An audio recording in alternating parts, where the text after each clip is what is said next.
Welcome into a Friday edition of the Jordy Culotta Show, driven and powered here by Go Chevrolet Live on this Friday edition. We're going to talk some recruiting with Billy Embody as an announcement set again for tomorrow. And we'll be live at Zachary. Why not? This seems to be what we do now. Seems as we're in the recruiting game, and we love it, man. We're going to be live tomorrow at Zachary's campus for Kylan Jackson's announcement. Big safety out of Zachary is going to announce between LSU and Texas A&M. We'll have Billy Embody on at 7:45 this morning and ask him where he thinks that Jackson is leaning, and we'll also ask him. Billy's 8 o'clock. My bad. Where do we think he's leaning? I think he's going to LSU. Why is it always A&M and LSU? I just think geographical reference, and Jimbo Fisher knows the lay of Louisiana, and I think he's really trying to make his mark on the state as far as just building some inroads and relationships. And I think at one point Jackson was probably trending towards A&M. I think people read. I'm sure everyone is at one point. I think people are reading into when he pushed the announcement back from Monday to Saturday that A&M is kind of gave him something to think about. Yeah. I'm waiting for the one that does not choose LSU, and we all just our jaws drop. Well, it could be Jordan Matthews on Monday because LSU's not going to have a hat on it, possibly. Awesome. But LSU's not even going to have a hat on the table. So it'll be between Tennessee, Texas, and Michigan. That'll be interesting. But as we said yesterday, that recruiting and recruitment for LSU's stance on Jordan Matthews is not over. All right, welcome into this Friday edition. Lots to get to. We will review yesterday's LSU football practice. It was great to be out there, man. It was really cool to see LSU in that environment for that extended amount of time. I wasn't able to stay the entire time, but there was a lot of media members out there that we got to see a lot. Stayed for about an hour and a half, and watched offense drills, defense drills. And the first thing that I saw when I walked in, before we get into it, we're brought to you by Go Chevrolet, GEAUX, Chevrolet.com, online, brand new car lot out in LaPlace, Louisiana, and a used car lot here in Baton Rouge, Louisiana. Go Express Auto Sales on the corner of Florida Boulevard and Sherwood Forest. Shout out to our phone sponsor, Metropolitan Health Group, Real Doctors, Real Solutions, Jason Ramazan and Charlie Harvey, great supporters and great friends of ours here on the show. Real Doctors, Real Solutions, Metropolitan Health Group. First thing I see when I walk into football practice, when I walk into the facility, and we're walking up the sidelines, and you're kind of going through and seeing some of the media members that you hadn't seen since spring or seen in a while, so you're kind of talking. And once we settle in, and I put my eyeballs in the practice field, the first thing I see is Will Campbell and Ali Gay going one-on-one. And it's Brad Davis and Jamar Cain standing on each side of the line of scrimmage, and they've got their guys spread in to a tackle, guard, center, guard, tackle type scenario down down like kind of a yard line. And they're all spread out, probably about 5-6 yards from one another. And they're working left to right on the practice field. So Campbell and Gay get the first rep. And they lock up, fire off the ball, good collision, stand each other up. And Gay has Campbell by the neck. Like he's got his hands kind of up in his throat. Really? Yeah. I mean, that routinely happens. Yeah. And you'll usually see guys kind of lock out and kind of try to drive each other. And then they'll, one guy will let go and the other one will let go. But Gay kind of didn't let go off of Campbell, right? And I mean, remember now, this is a senior and a projected possible first-round pick, top-round pick, and this is a true freshman. I mean, this is his second day in full pads at LSU in the fall. Now, he did go through spring, but then he punches Gay's hand off of his neck, and, and pretty much tells him, get your bleeping hands out of my neck. No. And Gay is, looking at him and, kind of fires back off to him, and Campbell, hits him F you, F you. And then Gay's I don't talk because he does this, and this is all I see. But I can tell him he's shaking his head. He's I don't talk. I just play. And Campbell's I'll get you next rep. And I'm everybody's kind of looking around, and I know there's video of it out there. I believe Chelsea Busha over at WVLA Channel 33 got actually like got the exchange, the back and forth, and I think you could probably hear them a little bit because I mean, like it was the practice field. I mean, like we were standing 25 feet away from them, and you know, I mean, it's the first rep of the day. I mean, like everybody was waiting to see like this is going to be great, Campbell versus Gay, and I mean, it wasn't like they were like getting to the ground. It was just nice collision, stand up, kind of move each other, show some footwork, and then blow the whistle on to the next guy. But I mean, like right off the bat, you get the Will Campbell experience, right? I mean, like a true freshman going up against a standout senior that, I didn't find it disrespectful at all. I mean, I just kind of thought it was football, but Campbell did not.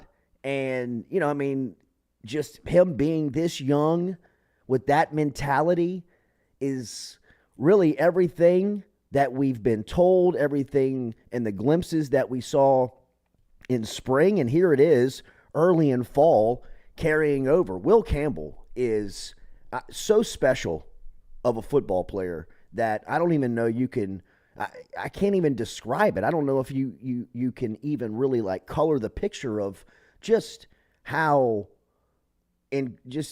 much he checks every box of what you're looking for an incoming freshman. That's pretty amazing. Mentality, physicality, no intimidation, the ability to forget about the last play the next play. I mean, everything that Brad Davis told him about us when he was in here. First one in the meeting room, asking, the most intent questions on how to get better, really setting the standard for the room. And for Campbell, here it is right here. Compliments of Go Nation.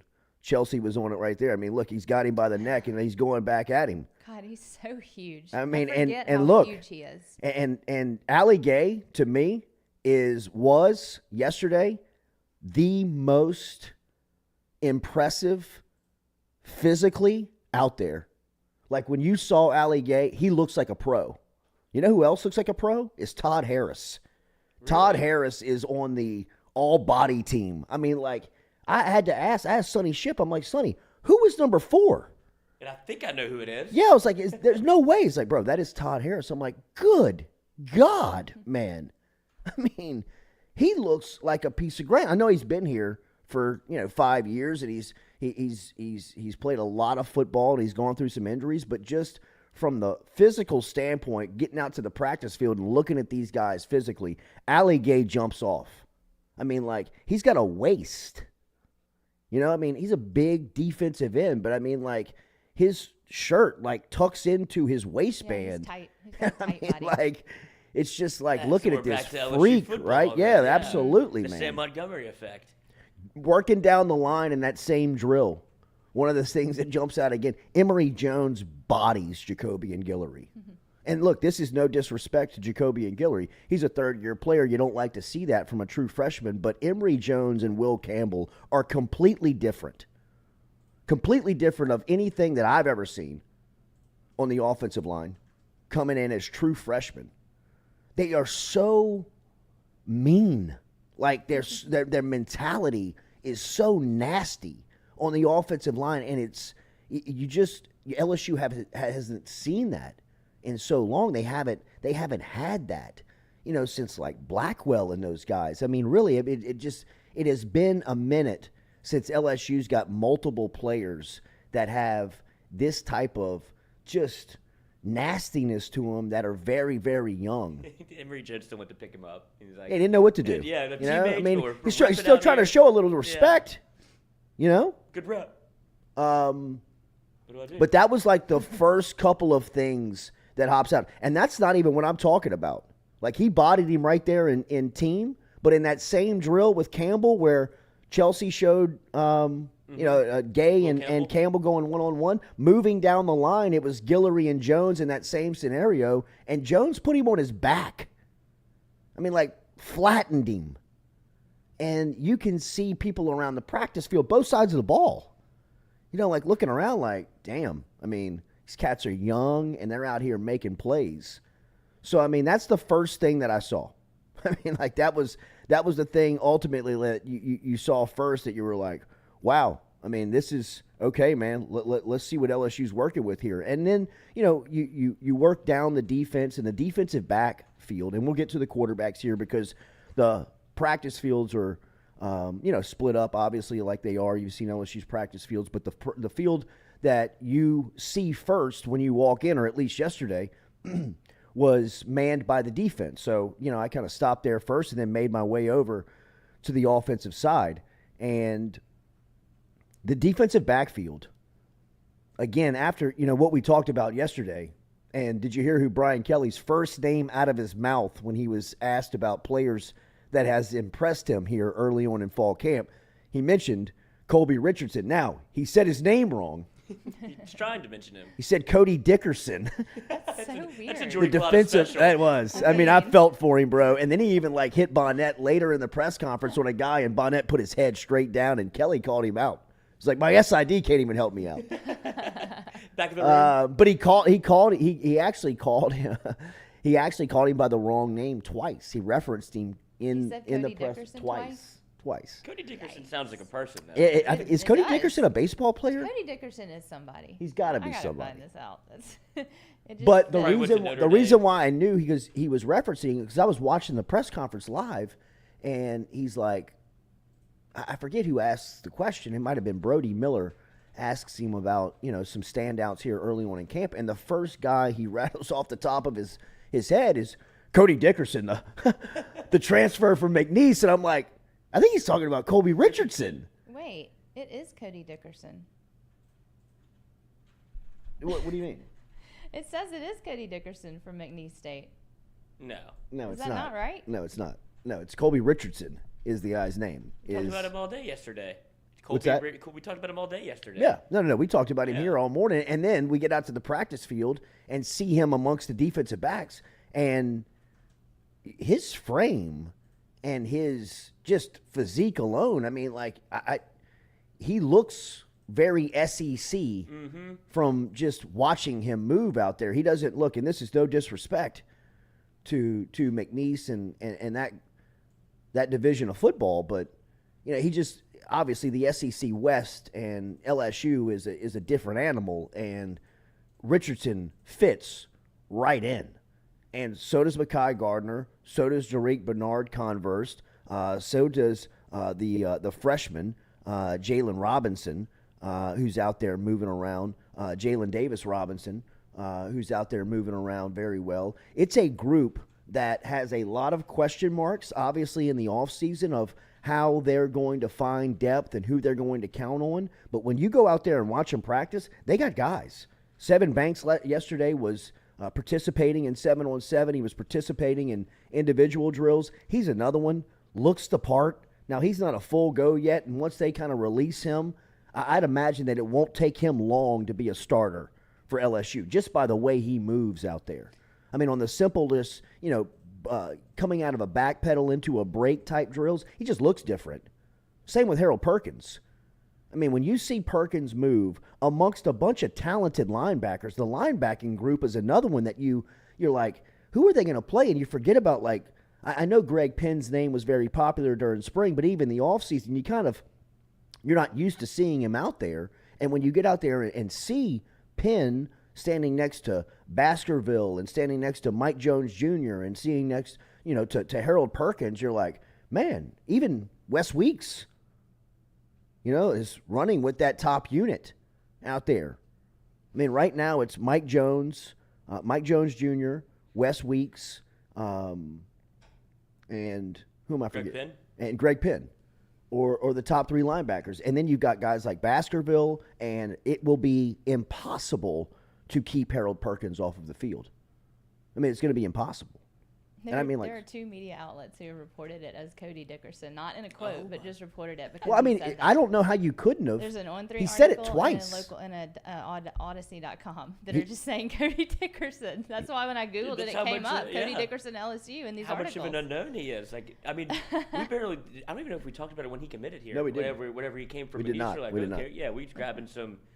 And I probably just put it put it on Frank's tab. Because he's coming from McNeese. It was really so didn't late make in the much of game. it. I thought LSU. The way that I read it was that LSU was trying to fill as many spots as possible before spring, and at a time, I thought that they were like waiting out on a couple of guys to see if some other guys would pop, and then they like took Richardson as like a last resort type take.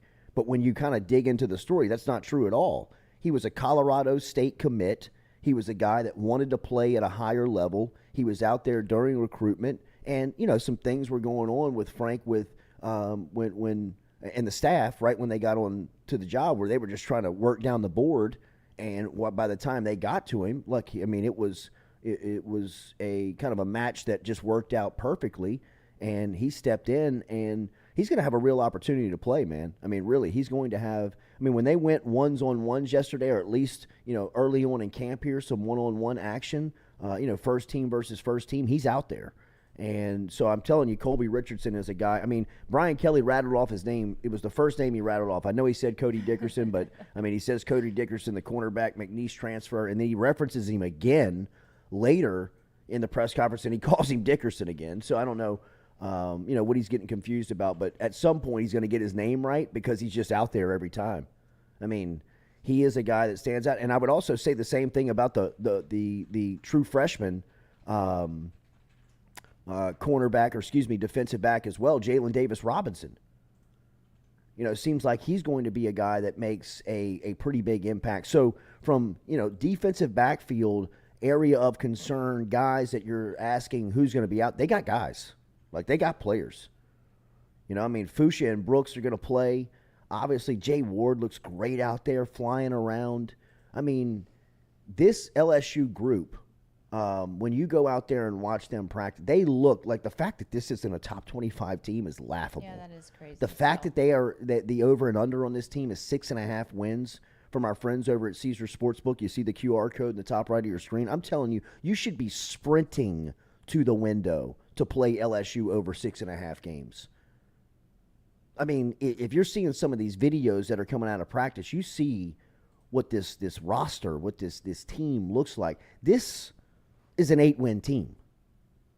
I mean, this is a group that should be expected to win 8 games. First time you get to see these defensive linemen playing next to one another. Now, it looked like, from what just I took away, and again, man, this is an hour and a half of a Chinese fire drill in front of your eyes, right? You want to watch everything. I haven't even talked about the quarterback yet. I'll get there to it in a minute. But, I mean, still from the defensive standpoint, it looks like House wants to run a base 3-4. Or, at least like that looks like that would be their base defensive package. 3 down linemen, more DBs, right? But they also, I saw a couple of fronts where they had Roy, Mason Smith, B.J. Ojulari, and Ali Gay as their 4 front. I mean, like, how can you not play that? So I do believe that they will be multiple, like House said he wants to be when he came through here, and like he said so many times before the season or before fall camp started. But I think their base will be a 3-4, but they'll have the versatility to kind of do what they want. And those defensive front group, that defensive line, to me, is the reason why I believe, and I know I've said this a couple of times, but this is, I'll probably say it a lot more times before the season starts and as the season rolls on, they are the reason why I believe you're in every game. Every single game you're in. I think that LSU is blowout proof because of their defensive line. If they stay healthy, they've got enough cats, they've got enough depth, they've got enough elite talent at the second and third level of that defensive line rotation where they should keep you in every single game because ain't nobody going to push them around. Nobody. Because they're just way too big, strong, and fast. And they keep coming at you in waves, man. I mean, they got guys. I mean, Desmond Little. Have we even talked about Desmond Little? No. Not. He's had a great camp. And he's going to be tough to keep off the field in third down situations, and he's going to get after the passer. Quincy's going to play on third downs. Savion Jones is going to play. I mean, these are guys that we haven't talked a lot about, but these are guys that they are counting on to play big-time snaps behind all these pros, all those guys up front. Roy, Smith, Ojulari, Gay, pros. Bunch of dogs. Pros. And that's why I believe LSU's in every game and why it should be expected. They're giving you money at Caesars Sportsbook. I'm telling you. Sprint to the window. Play over the 6.5 wins for LSU. I mean, there's no way that there's 15 better teams in the country that look better than that on the practice field. There's no way. There's no chance that 15 teams in the country look better than LSU out on the practice field and what they can potentially be. Now to the offensive side, the wide receiver group's awesome, man. I mean, another one that is just fun to watch. Some one-on-one red zone opportunities. The first red zone rep that I saw was Kayshawn versus Colby Richardson.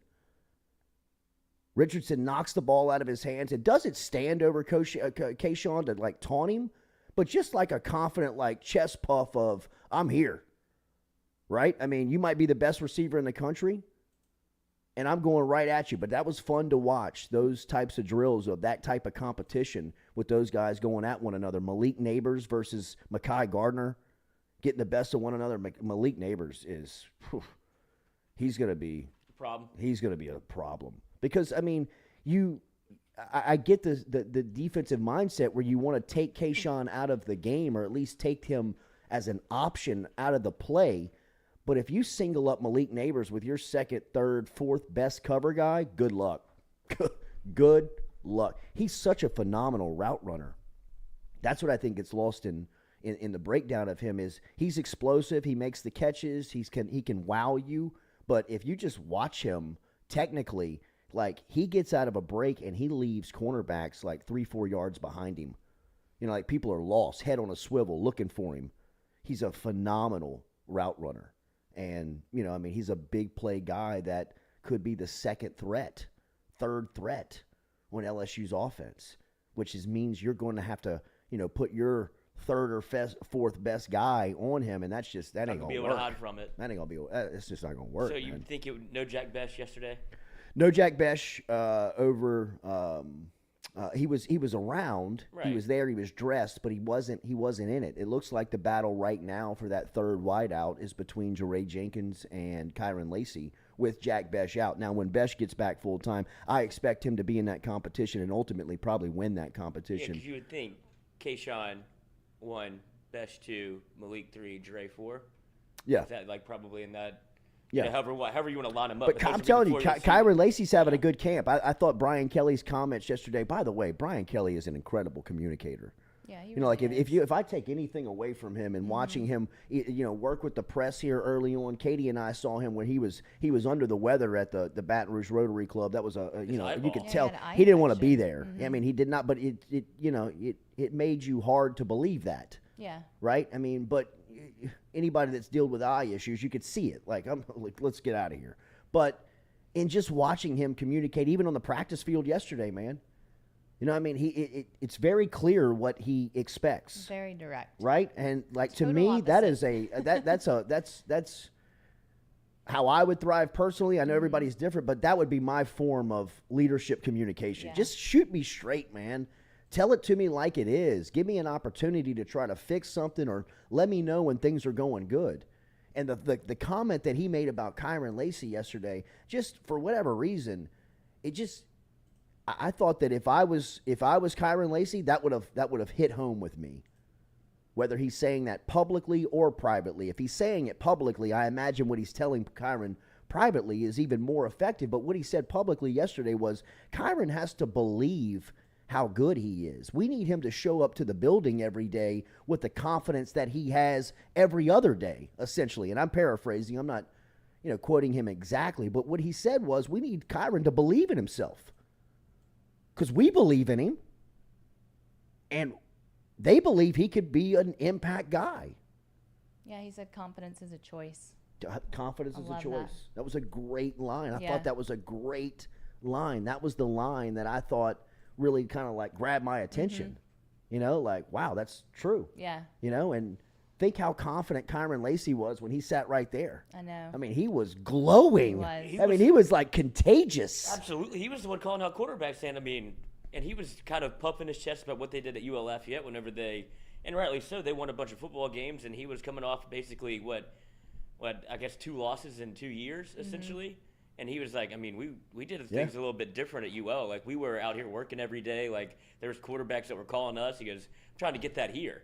And he was like, essentially kind of threw a shot across the bow. Same thing he said about Brian Thomas yesterday. I mean, I thought what he said about Brian Thomas yesterday, if you're Thomas, you got to be sitting there thinking, man, like, okay, coach, I hear you, man. Like he's saying, Kelly says, I believe he's going to be a contributor. I need him to be a key contributor. There's a difference between being a contributor and a key contributor where you may not be the starter, you're in the rotation, but when you're on the field, you play like a starter. And Brian Thomas has that capability. What did he say about him? He said he still believes he's a freshman, is what he said. Yeah. He said sometimes it's like, yo, Brian, you're here. We got to have you. You know what I mean? Like some of that stuff you're worried about last year and catching on and catching up, you should be here now.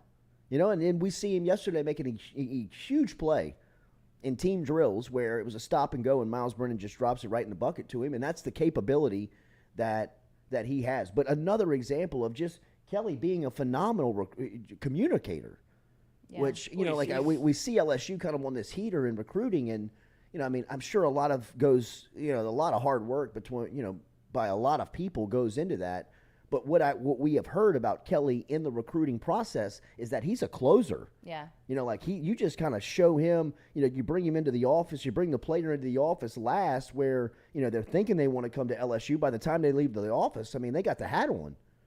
Because, you know, Kelly, which I could see, would be very clear and very direct and very easy to understand in his communication style. Yeah, we're used to very confusing communication around here, around these parts. And it's interesting that he's not afraid to like coach him through the media. Essentially, Yeah. it's like whatever the fan base thinks. Like I'm telling you what I'm seeing. I'm telling you how I'm coaching him and what I expect from him. So when they don't see the field or you don't see your favorite player or whatever, like you heard what I said to him. I'm not lying to you. Like they all have the opportunity, and I'm not playing any favorites. If you want to step up and take it. It's there to take because you would say that wide receiver room is flooded with talent. Oh, it's dripping with talent. Somebody's going to get lost in the wash. It's crazily just overloaded with talent.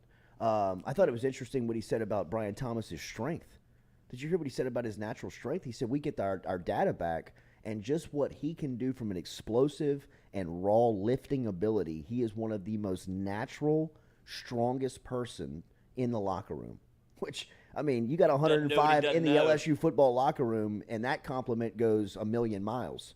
That you're one of the strongest naturally in that room. That means that you're a freak athlete, bro. And you don't know how to work out yet. Yeah. You know what I mean? Like, check out the nutrition system, stay in this weight room, and make sure you stay in the film room, and you're going to be a first-round pick. And you don't even start yet. You know what I mean? That's the type of athlete talent that LSU has on the outside at wide receiver. I love the offensive line. Like I talked about the youth there, and we'll get more into the offensive line. I know people want to hear about the quarterback, and I think the quarterback is exactly what we thought it was going in to yesterday. It's a 2-horse race. Brian Kelly went on and pretty much said that yesterday in his remarks afterwards. And let me get you exactly what he did say, because I think that he painted it exactly what it is. Brody Miller asked him a fantastic question yesterday in the postgame. In the post-practice presser when he asked him about, do you read in with Daniels getting as many first-team reps with Nussmeier being out? Does that mean that the competition is starting to shift? And Brian Kelly says to Miller, not yet. I think that you have a very competitive situation still going on. As we mentioned, Nuss would have been in there taking first-team reps as well. Miles is effective and as smart as any quarterback. I mean, listen to the quote. He's telling you exactly what the competition is. It's between 2 players. Miles would have taken first-team reps just like Jaden took first-team reps today. And we believe that Miles is effective and as smart as any quarterback. High compliment, but not what you want to hear if you're in Brennan's camp. And this isn't a shot. It's It's what it is. It's not at this a point, shot, but it's so sad. It's just it's got to be so hard for him. It's got to be tough. Got to be tough. But in the same sense, it's football. It's competition, and this is the stuff that happens. And at some point, this competition was going to, extend itself. It was going to. You were going to find the distance between whoever was going to play and who wasn't going to play. And at some point, you got to make the choice up of who's going to play and who's not going to play. And the choice of who's going to play is between Jayden Daniels and Garrett Nussmeier. And Daniels has a phenomenal opportunity with Nussmeier being down. And Nuss was dressed out yesterday, going through some of the footwork drills, going through some of the passing drills, but all of the contact stuff, he was just kind of backed off and watching. But they were going through some accuracy throwing drills when I moved over to the offensive side where 15, 20, 25 yards out, they're throwing the ball into the net, into the corner of the end zone, throwing out routes. They're doing an accuracy drill. And one thing that stood out about Jayden Daniels is that his accuracy has gotten much more consistent since I saw him in spring. That's the only really time I had a chance to ever see Jayden Daniels. Now, Daniels, you can dive into the stats. Obviously, he was very effective early on at Arizona State. His numbers kind of slid, staircase down. You would like for them to be the other way around. Right. Then you really think you'd have something. Right. So you kind of wonder where he is from a confidence standpoint and just a skill standpoint when you see those numbers. That completion percentage really was the number that kind of stands out from Arizona State. Very high early on and just kind of trickled down by the time he transferred out. So you wonder what was the issue there. And look, Arizona State was and is on fire. I mean, that place is a dumpster fire right now as far as just what's going on with the program. So about them Devils now. You gotta read a little bit into that. But what I will say, in watching Daniels yesterday run the offense, perform, is that his accuracy is something that we might discount a little too much, his ability to throw the ball, because I've never bought in that he's just a run guy, right? I do believe that he's got the ability to spin it, and he can push the ball down the field, and he gives you a threat there of passing, especially with the guys that LSU has catching the ball. But he's pretty accurate. Now, look, no pass rush, not under duress, right? I mean, like, he was just kind of standing back there, taking some drops and a little step and throw, and it was impressive. Does it mean that he's, Drew Brees of accuracy? No, it doesn't, but it just means to me he's gotten better at that. Yeah, that's what was missing, right? So yeah, I think so. I think that was a missing piece. I don't think they trusted him as far as his accuracy was concerned, but that has improved. I still believe that if they played tomorrow and if they were both healthy, Nussmeier would be the starter. After talking to a couple of people around the program yesterday and after practice, and as this thing continues to move on, it's very fluid. I don't think that by any means that, at any point up to now has it been a foregone conclusion of who's going to start. I think the discussion within the building is, going and raging on of, is it going to be Daniels or going to be Nussmeier? I think that there's, people kind of debating both sides. Obviously that they're debating both sides, but I think that there's people on both sides of the aisle that feel like, you can win with both, but one does one particular skill set better, the other may shine at something else that they could be effective at. It's a true competition. And that's one thing that I do take away from it. It's a legitimate quarterback battle of who's going to play for LSU, but it's just a two-horse race. Walker Howard is very impressive, though. People really want you to talk about freshman tight end Mason Smith. Yeah, Mason Taylor.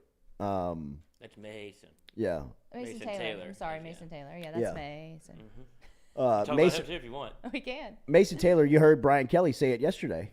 I mean, Brian Kelly said he's somebody who makes me feel more confident with his presence in that room, was his exact quote about Mason Taylor, which translates to me is that Mason Taylor's going to play. Mm-hmm. Like, Mason Taylor's going to play early, right? Another freshman in this 15 class. Well, his dad is Jason Taylor, the Hall of Fame defensive end from Miami. So I believe he went to St. Thomas Aquinas School, the very well-known school of South Florida. I believe he's out of that program, but he's from that area. His dad is, a Hall of Famer, Jason Taylor. But, I mean, he's going to play. You know, I mean, it was kind of what we talked about with Danny Lewis last year in recruiting out of Westgate. There's so much playing time in the LSU tight end room. Whoever was going to come in, sign the letter of intent, was going to get a very thorough look on whether or not you were going to be able to play early. And Mason Taylor, it sounds like he's going to play immediately. One thing that jumps out about Taylor is that he's not even developed yet. He's got this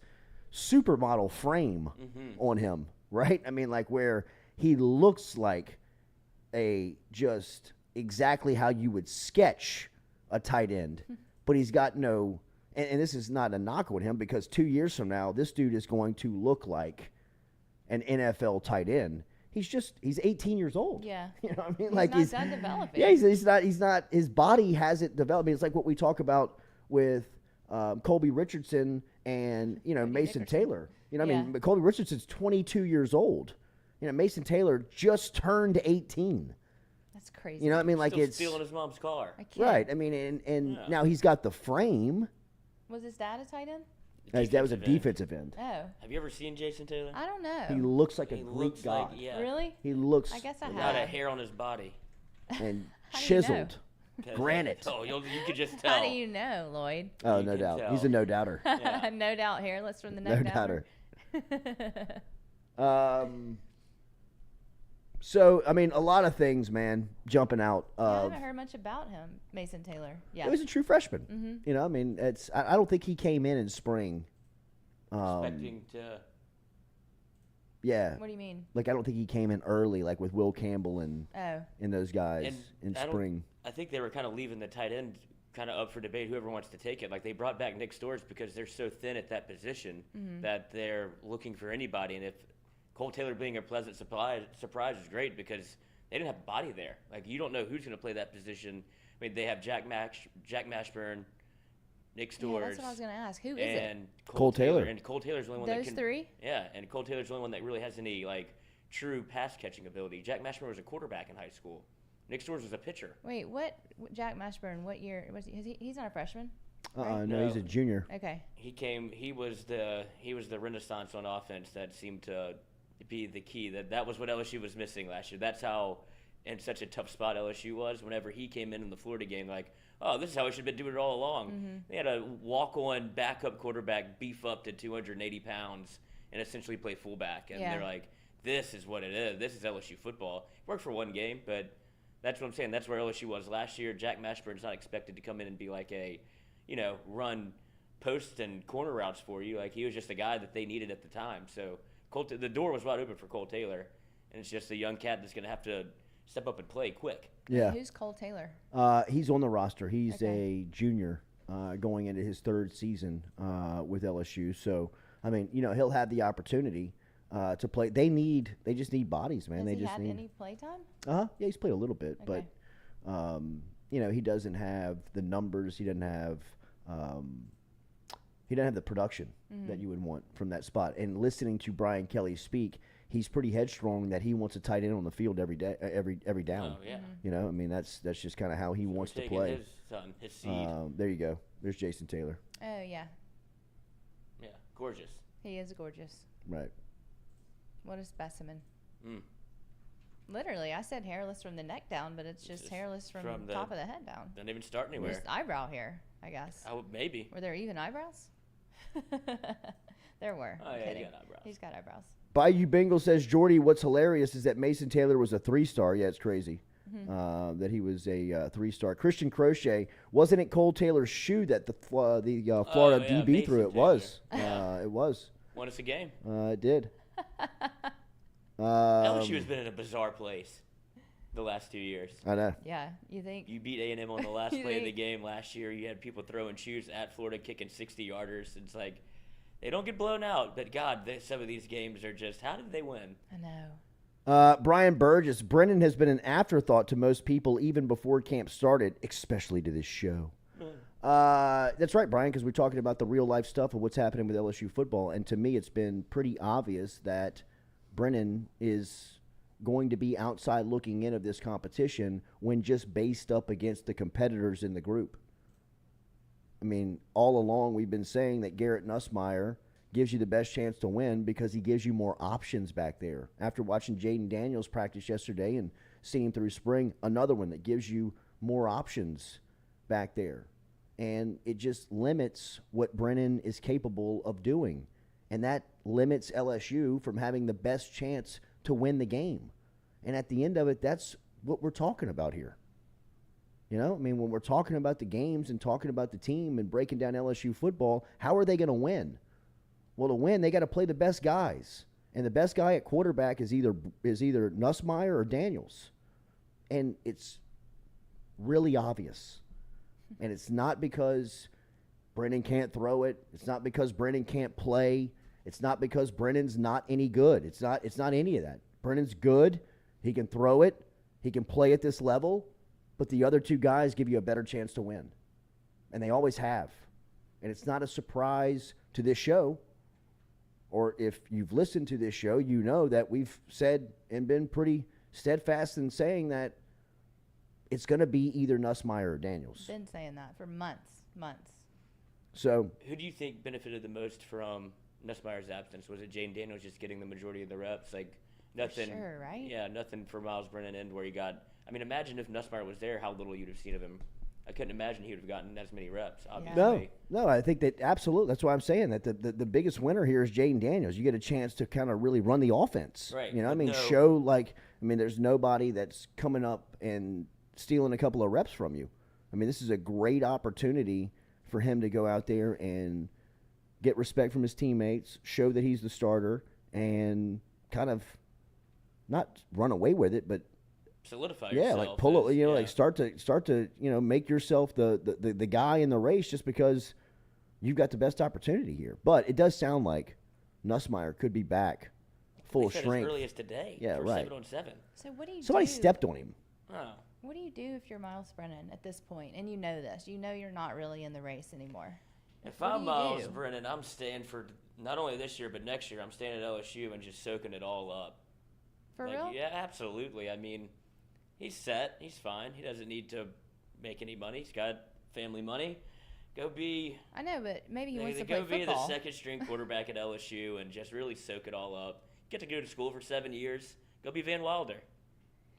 I don't know. That seems depressing. No, I wouldn't do that if I was him. I mean, I think that he's probably done that for time of his career at LSU. I mean, I think that you could, he's surfed a couple of semesters, bro. Yeah. You know what I mean? Like it's trash bag in the car. But at the end of the day, he's a football player. Yeah. And at the end of the day, he wants to play football, and he has not really had the opportunity to do it. And when he had the opportunity, the horrible part about it for Brennan is that he shined. Is that he was really good, and that he was, was he that good? I mean, if you look at his stats, he was like breaking records. He was putting up numbers, but LSU was 1-2. I know. In his starts, and then they also should have beat Missouri. He had this injury that if they would have performed surgery on him, they would have named the surgery the Miles Brennan surgery because they had never seen an injury like it. They had never had there was no historical reference that they could go to. It was a freak injury. And then he follows up that freak injury with a freakier injury. Oh. Miles Brennan's first 3 games in 2020, Mississippi State lost, but 27-46, 345, 3 touchdowns. Vanderbilt, 41-7 win, 23 of 37, 337 yards, 4 touchdowns. And Missouri, probably his best game as a Tiger, 29 of 48, 430 yards, 4 touchdowns, no picks. Wow. And you're telling this cat to walk. Wow. So how many, if he transfers, does he play, does he get 2 years to play? Yeah, he's got 2 years to play. So, I don't, can you transfer right now and be eligible for this season? I don't know. Right? Like, I don't know all that stuff. I mean, you saw the Kentucky cat hit the portal, 2 days ago? Like, he's not hitting the portal to sit out a year. Talking about Joel Williams? Yeah. Really? Has he landed anywhere yet? I haven't, not that I've seen, but I'm about to look it up. But, I would imagine that you're eligible to play. If you qualify academically, there's no reason to keep you off the team. Yeah, I guess. You don't have to be on the team at any certain point, before the season starts. That's up to the team. If Arik Gilbert hits the portal, I bet everybody would jump on him to try to grab him. I mean, yeah, that's true. Talent's talent. LaMarcus Gaydon says, I wouldn't be surprised if Miles Brennan still comes out the first snap for FSU. LaMarcus, let's bet. How much you want to bet? I mean, that ain't happening, man. Yeah, for the people in the Miles Brennan camp that are pulling for him to start, listen to this quote from his head coach at the end of the second week of camp after Brody Miller asked Brian Kelly, what's going on with the quarterback race that Nussmeier was out? Did Daniels get a chance to pull away with it? Not yet. I think you have a very competitive situation still going on, as we mentioned. Nuss would have been in there taking first-team reps as well. Miles is effective and as smart as any quarterback. That's a pat on the head. It is. That's sweet. That's a thanks for playing. Yeah. Thanks for showing up. We appreciate you being here. You're very smart. You're a very effective guy. Well, Coach, what are you telling me? You're not going to play, is what I'm telling you. That the competition is between two other guys, and we love you. We think you're effective. We think you're smart. But if Nuss would have been here, he would have been taking first-team reps too.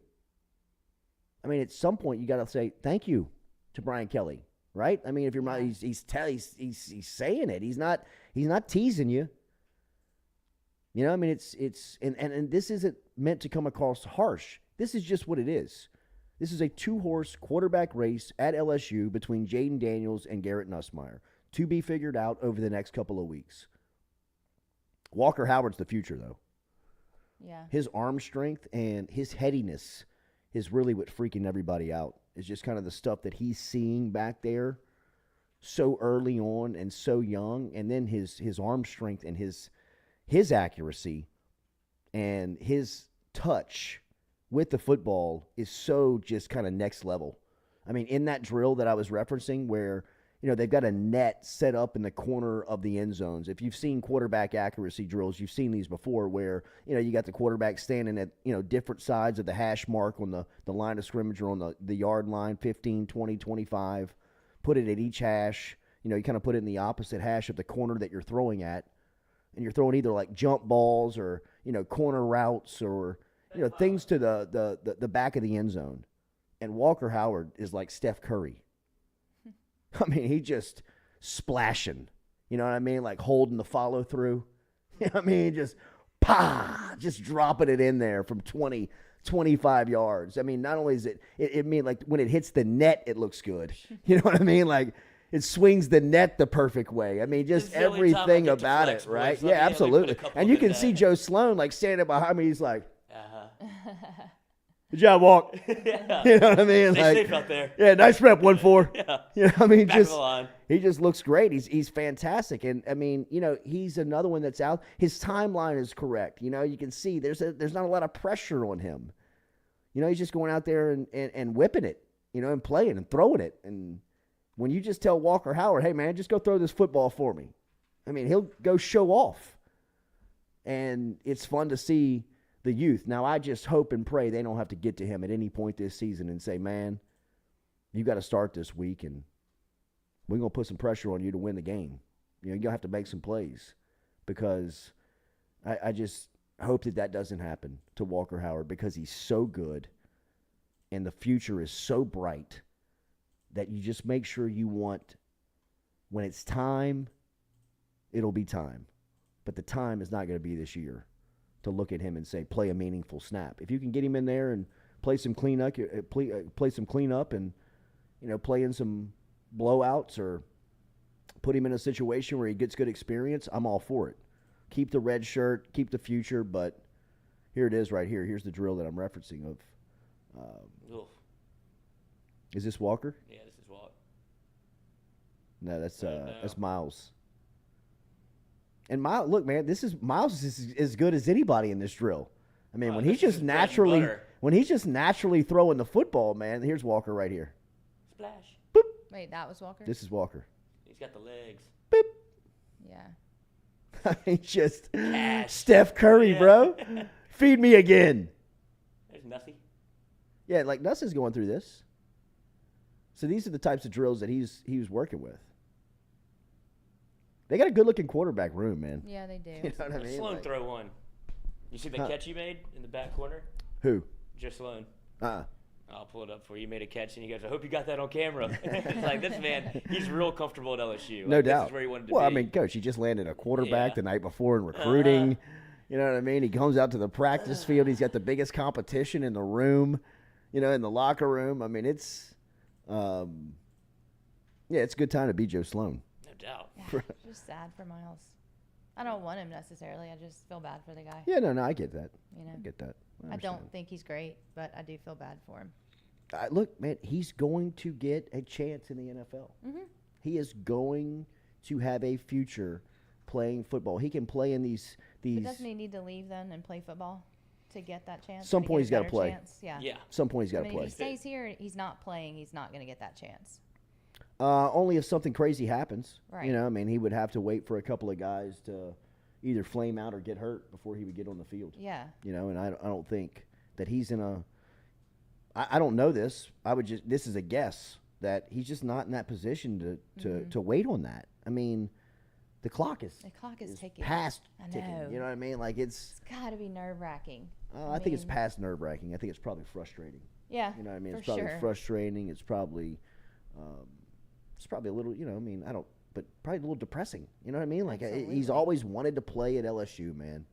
And I think everybody in this listening audience can relate to that. Mm-hmm. You know what I mean? When I was a kid, I thought I was going to be the quarterback at LSU. I thought I was going to be Tommy Hodson. Mm-hmm. But, I mean, at some point, you're like, oh, no, that's not going to happen. Yeah. No, I want to talk about Tommy Hodson. Right. I mean, Miles Brennan still has that dream, and he's on the doorstep, and he's tasted it. Well, he was that for a minute. That's what I'm saying. Yeah. Like, not only has he tasted it, he shined at it. Yeah, that's the hardest So to part. be able to just be like, screw it. You know what I mean? I'm walking away from it. Yeah. And now having to get to that place again. He was already there. He was in the portal. Leave me alone. I'm leaving. No, come back. You'll have a chance to play. Come back for us one more time. Make one more run at it. And now it's showing and kind of forming up that you're going to be the third-team quarterback if you stay. So you might have to get to that mental place again where you got to work up the courage and the balls to say, I'm leaving. God, I don't know. How do you get there after all this? I mean, he's been through a lot. It sucks, man. It sucks for him. It does. Remember, Daily, we are brought to you by our friends over at Men's Total Health, menstotalhealth.net. We tell you every single day about Men's Total Health.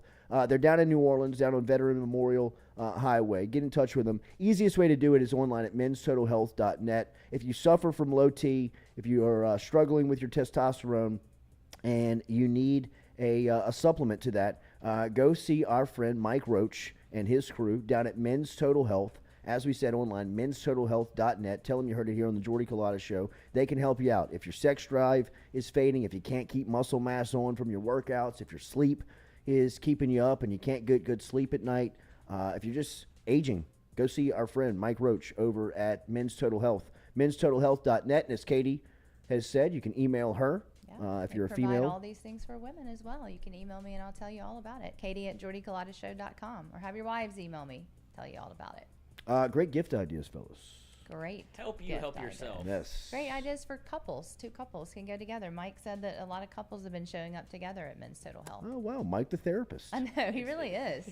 And he and one more thing researches before we everything. go. Right. Like, oh, no. Yeah. I mean, he'll sit and talk to you forever. He researches everything. He's telling you the latest. I mean, he's great. They're great. Office full of yats, too, bro. Oh, yeah. Totally. Like, where you been? Uh-huh. You know, like, It's like you go I showed there- up on Wednesday this week. I didn't know you were coming on Wednesday, Jordy. Like, my bad, Vanessa. You just sit and talk, My make a bad, cup my of bad, my coffee, bad. watch. What's the game show that's always on? Family Feud. Family Feud's always Steve Harvey? on. Not Steve Harvey. It's like reruns. I mean, it's it's the like, older ones. Then they had Fear Factor with Joe Rogan on the other day. Oh, you know what crazy they have? stuff. They have the Samsung TV. And with that, it has all of The these game show weird channel. game shows. They have strictly a Deal or No Deal channel. They have a Fear Factor channel. We did all of this last weekend at my buddy's house, and we were like, this is awesome. We watched some lady win $1 million on Deal or No Deal, and it was electric. She had 5 cases. You're with just $1 million. watching the preloaded So, channels yeah. because nobody streams anything. No, exactly. Nobody has the, No commercials. Has the subscriptions. It was great. And you get the hits, like you get the classic episodes. The early Fear Oh, yeah, Factors you get were the early ones. electric. Joe Rogan handpicked the people he wanted on that show. Great head of hair on Rogan. Yeah. What happened? Too much elk. Age happened. Too much what? Elk. He loves an elk meat. That's weird. Does that make your hair fall out? I don't know. He's a fucking psychopath. Yeah, he is. He's a lunatic, but good Lord, does he know how to use YouTube? Good Lord, yes, he does. Does he ever? He does. He knows does. how to use a lot of Do you things. think he just shaves his head? I think, like, and that looks like a straight razor. Yeah. Yeah. Like, what I'm saying, do you think if he didn't, he wouldn't have like he might have a spot up top. Yeah, I think he would be spotty if he didn't shave it. It seems like Rogan, who's all into all of these different things on the planet and in the world, would find something like, well, if you take this, it'll grow your hair back 10 times as long. Yeah, No doubt. He's all over the place. Yeah. For sure. Ayahuasca for sure.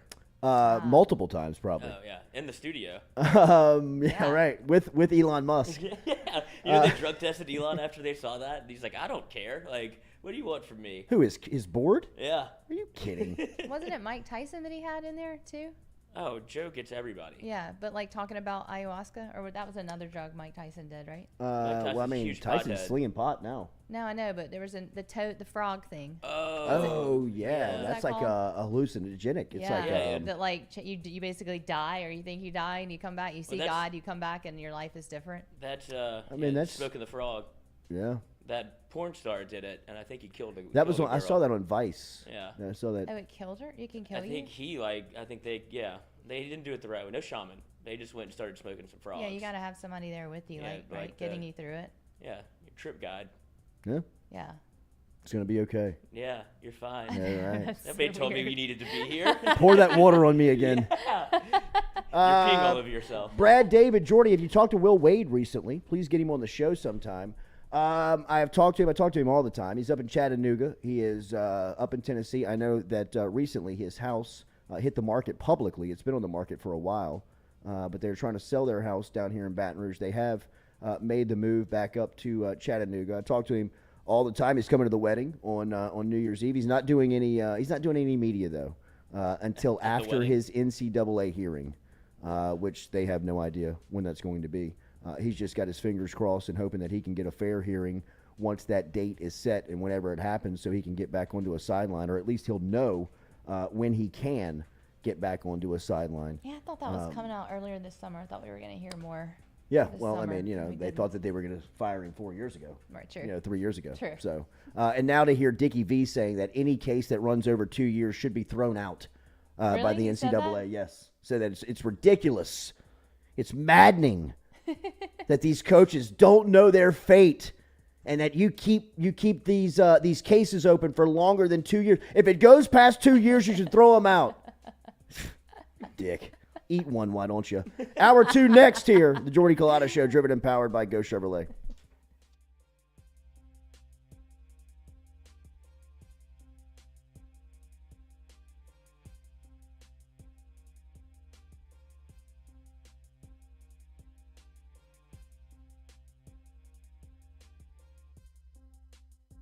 Red Stick Sports, a local staple in Baton Rouge to all sports fans, was founded back in 1981 and has remained a family business for over 40 years. Today, they still have the great selection on the floor, but they're also a leader in custom apparel for businesses, sports teams, and other groups. Take it from us, everybody over here at FM Digital Media. They help us out with all of our apparel. Let them help you out today. Go ask for Cody over at Red Stick Sports. Check him out online at redsticksports.biz. I was embarrassed about my smile. Are you unhappy at yours? Do you not smile back at yourself? I called my friend, Dr. Spillers, over at Johnson Spillers. He fixed my smile. Yeah, got you guys. You got me? People are complimenting it after the work that Dr. Spillers and the staff did to my mouth. They can do it to yours. Get in touch with them. JohnsonSpillers.com. 2 locations, one in Gonzales, one in Baton Rouge. Easy to find them, JohnsonSpillers.com.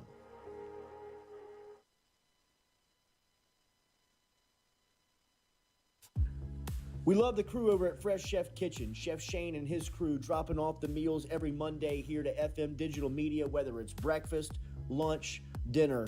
Me or the crew's going through our meals over at Fresh Chef Kitchen. Their weekly pre-order, freshly made meals, or you can walk into the cooler over there on Airline Highway. They have that fresh, same service over there at Fresh Chef Eats. FreshChefEats.com is where you can find them online. Fresh Chef Kitchen. Tell them you heard it right here on the Jordy Culotta Show. In a wreck, Gordon McKernan Injury Attorneys is ready to go to work for you. Come meet your team. I'm your intake specialist. I coordinate your case and connect you with your attorney and paralegal.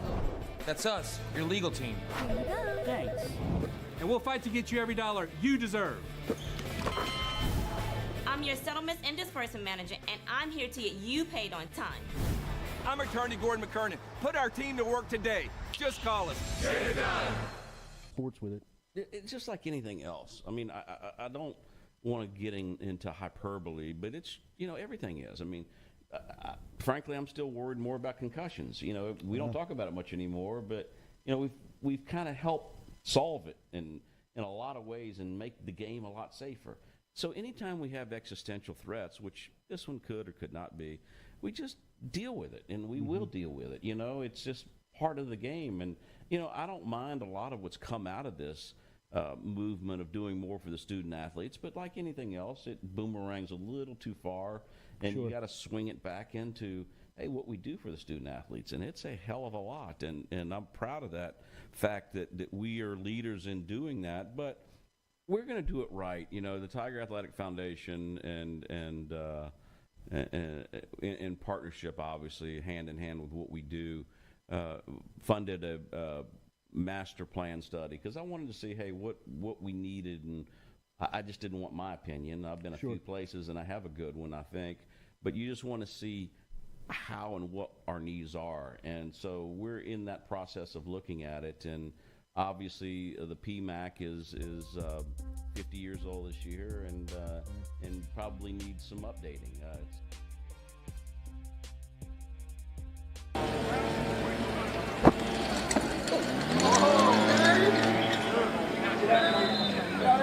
I hope you guys got that on film.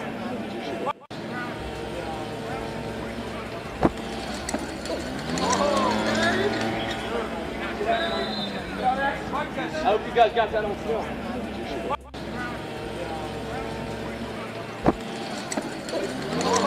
Good yesterday at practice as Jaden Daniels put in the spot in the corner of the end zone.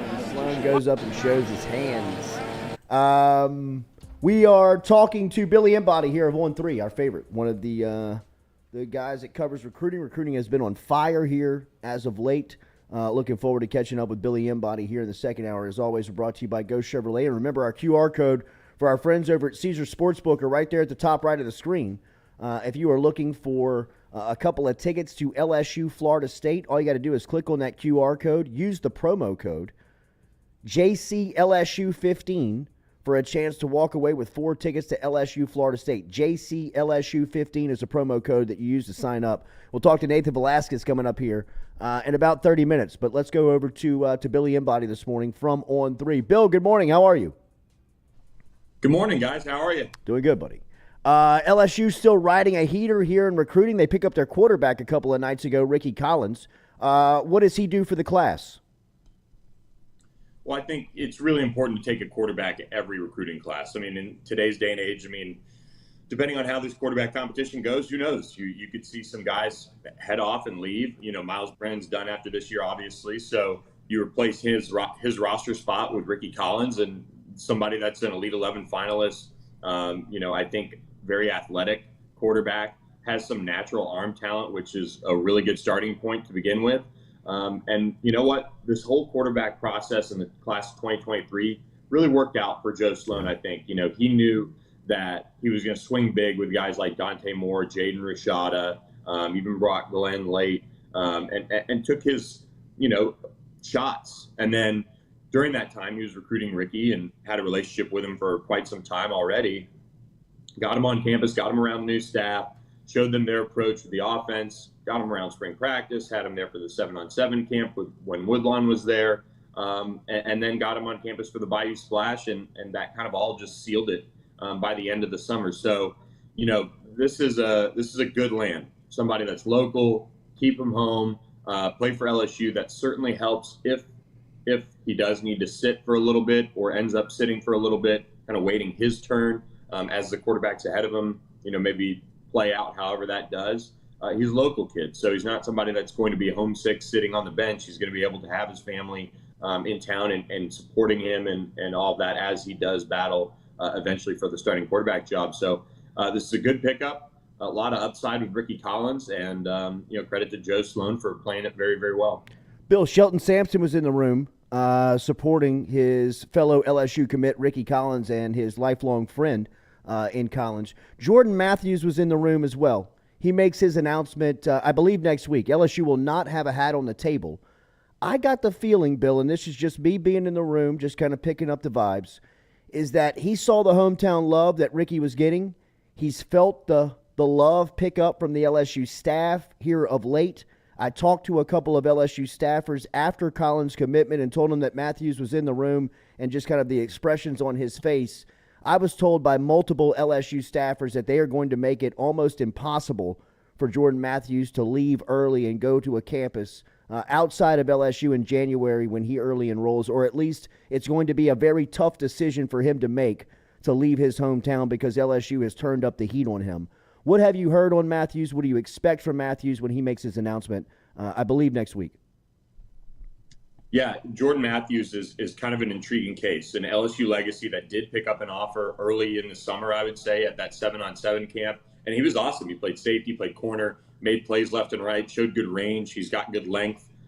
He's got good verified speed after track season this year. So he's got all the measurables and kind of what you want as a corner. I have heard that they're going to continue to press for him and not give up. That I think there was some thought right after the offer that, hey, we told him we wanted to see him. We got him on campus. He worked out. We offered him. We showed him, we were being truthful in kind of how we would approach his recruitment. But it just didn't take as much as, people thought. So now as they continue to kind of go through the process, they'll be able to kind of turn up the heat. They'll have one of his teammates. They have one of his teammates committed now in Ricky. I don't think they're going to give up either. And, I think when it comes down to it, it is hard for these Baton Rouge guys to leave town when the heat is turned up like that. I'm going to be interested to see how this whole secondary class works out, because you've got Jeremiah Hughes, Dalen Austin, you've got Kylan Jackson's commitment coming tomorrow. Yep. You have Michael Doherty, Ryan Yates, Ashton Stamps committed. They're working Javian Toviano, Bravian Rogers, Javon Thomas. They just seem like they are after so many defensive backs, and they already have quite a few committed. So how the numbers work out in this class is going to be pretty wild, I think. And if Jordan Matthews is a part of that count, I think that's a good thing. I really do. I think he's a bona fide SEC player. They should be pressing for him. He proved it this summer and in the spring with his track and what he did in camp. So I think it would be a very, very good move to continue to press for him. I think they can have their name in the mix late to get him. I do think next week he's probably going to end up at Texas, and then we'll kind of see from there. He just wants to go into the season committed, which I think makes a lot of sense. I think we're seeing that across the country, and we'll see kind of how the press goes, but they've got a lot of time to make it very difficult on him to leave, and this whole secondary class just in general could be very interesting for LSU. Kylan Jackson tomorrow, 3:30 on Zachary's campus. What are you hearing? How do you feel? I like where LSU stands there. I think they're going to win out and keep him at home. You mentioned Shelton Sampson, Ricky Collins, even Jordan Matthews. All those guys are buddies. And I think, if Kylan does jump on board, that's just another kind of piece to the puzzle that can't hurt LSU's chances for Jordan Matthews. I think Kylan Jackson would bring something different to the table than all the safeties they have committed. Ryan Yates, Ashton Stamps, those guys are kind of cover guys. Both have played a ton of corner. Michael Doherty's like an in-the-box, almost undersized safety in a way, plays almost a linebacker for Grayson. But then you've got Kylan Jackson, who is just really put together, thick. Honestly, there are some people that think he could end up as like a weak side linebacker, but for the most part, he's a roll-down physical safety. And so LSU doesn't have that in the class right now. If they pick him up, I think it'd be a terrific land. Again, another, recruiting win over an SEC West team in Texas A&M, and just somebody local that, kind of solidifies that local flavor that we're seeing in this class. What do you attribute LSU's heater here of late?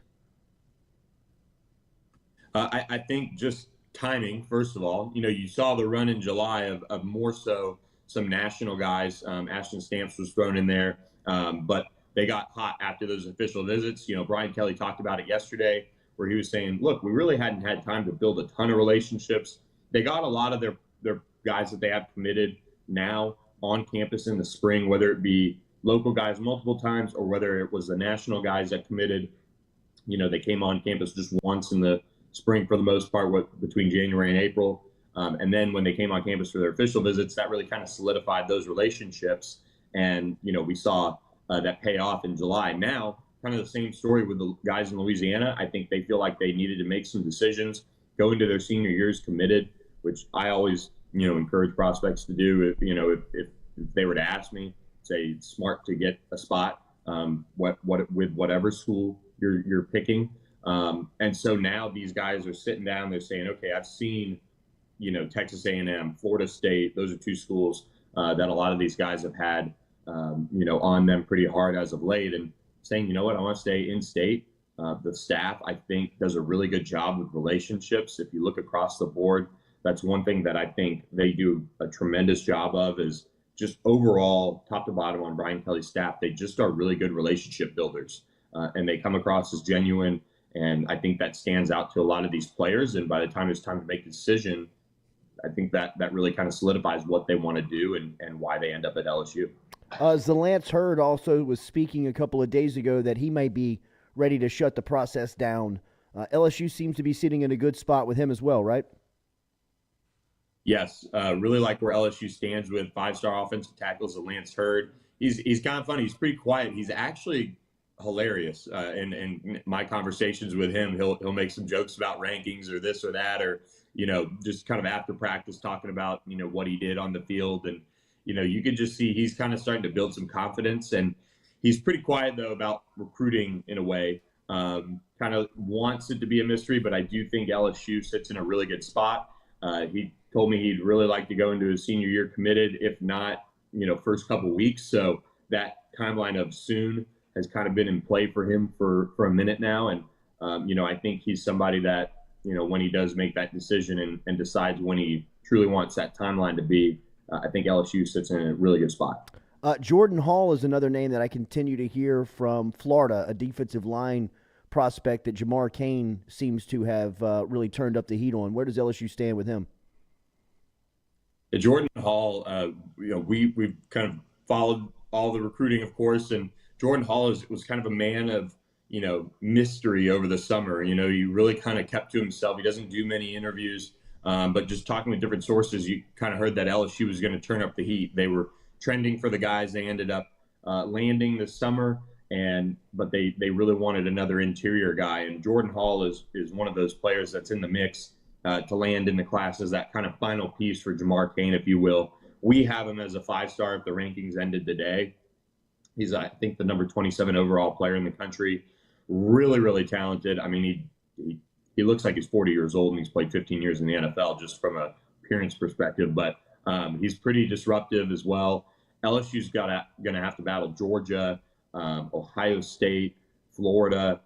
There's a lot of programs in there, Texas. But LSU does have one of the official visits. As of now, it's almost locked in for him. But he told us that he's going to be in town as of now for the Tennessee game in October. So that's a chance for LSU to impress him. That's also when five-star defensive end Nicholas Harbor is planning his official visit, but he's got a Saturday game, so I don't know how that weekend's going to work out for him, if he's going to come in that afternoon after Archbishop Carroll plays early in the day out there in Virginia. But those are two really elite prospects that LSU's pushing for on the defensive line, and both right now are going to be in town that weekend. Harbor is the freak of freaks. I mean, he's the freakiest of them all.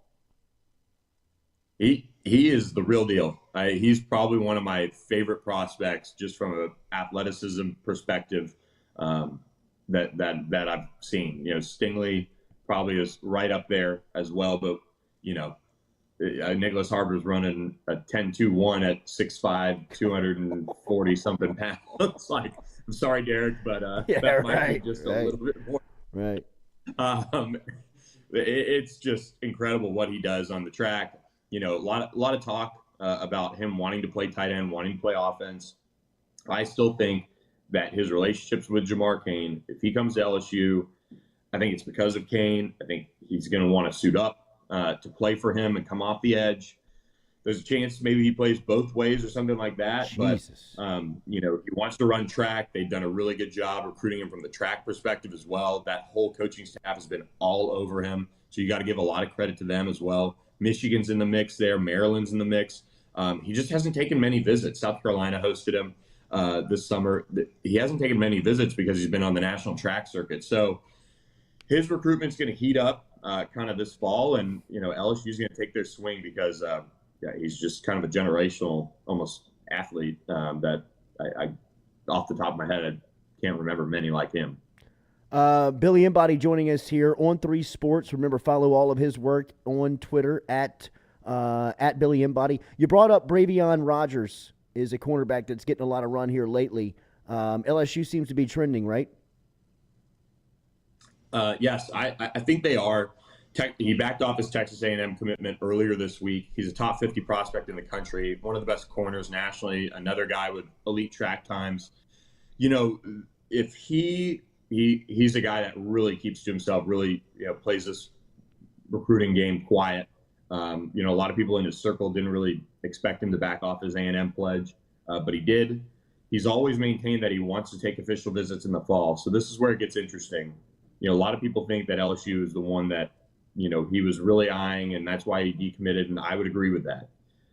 But will he end up flipping in the near future to LSU is the big question. If he does, he has still said he wants to take official visits in the fall. So if I'm Bravion Rogers, why bother going through the whole song and dance of all that again, right, only to take official visits and maybe end up somewhere else? But if he doesn't do that, he's still going to take those visits.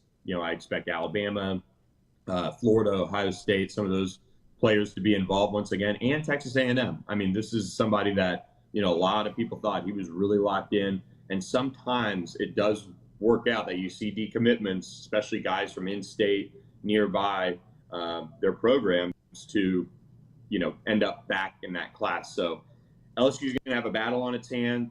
I mean, that's a really, really good corner prospect. And again, kind of that piece to that, how is all this going to work out in the secondary when they're pressing for all these guys?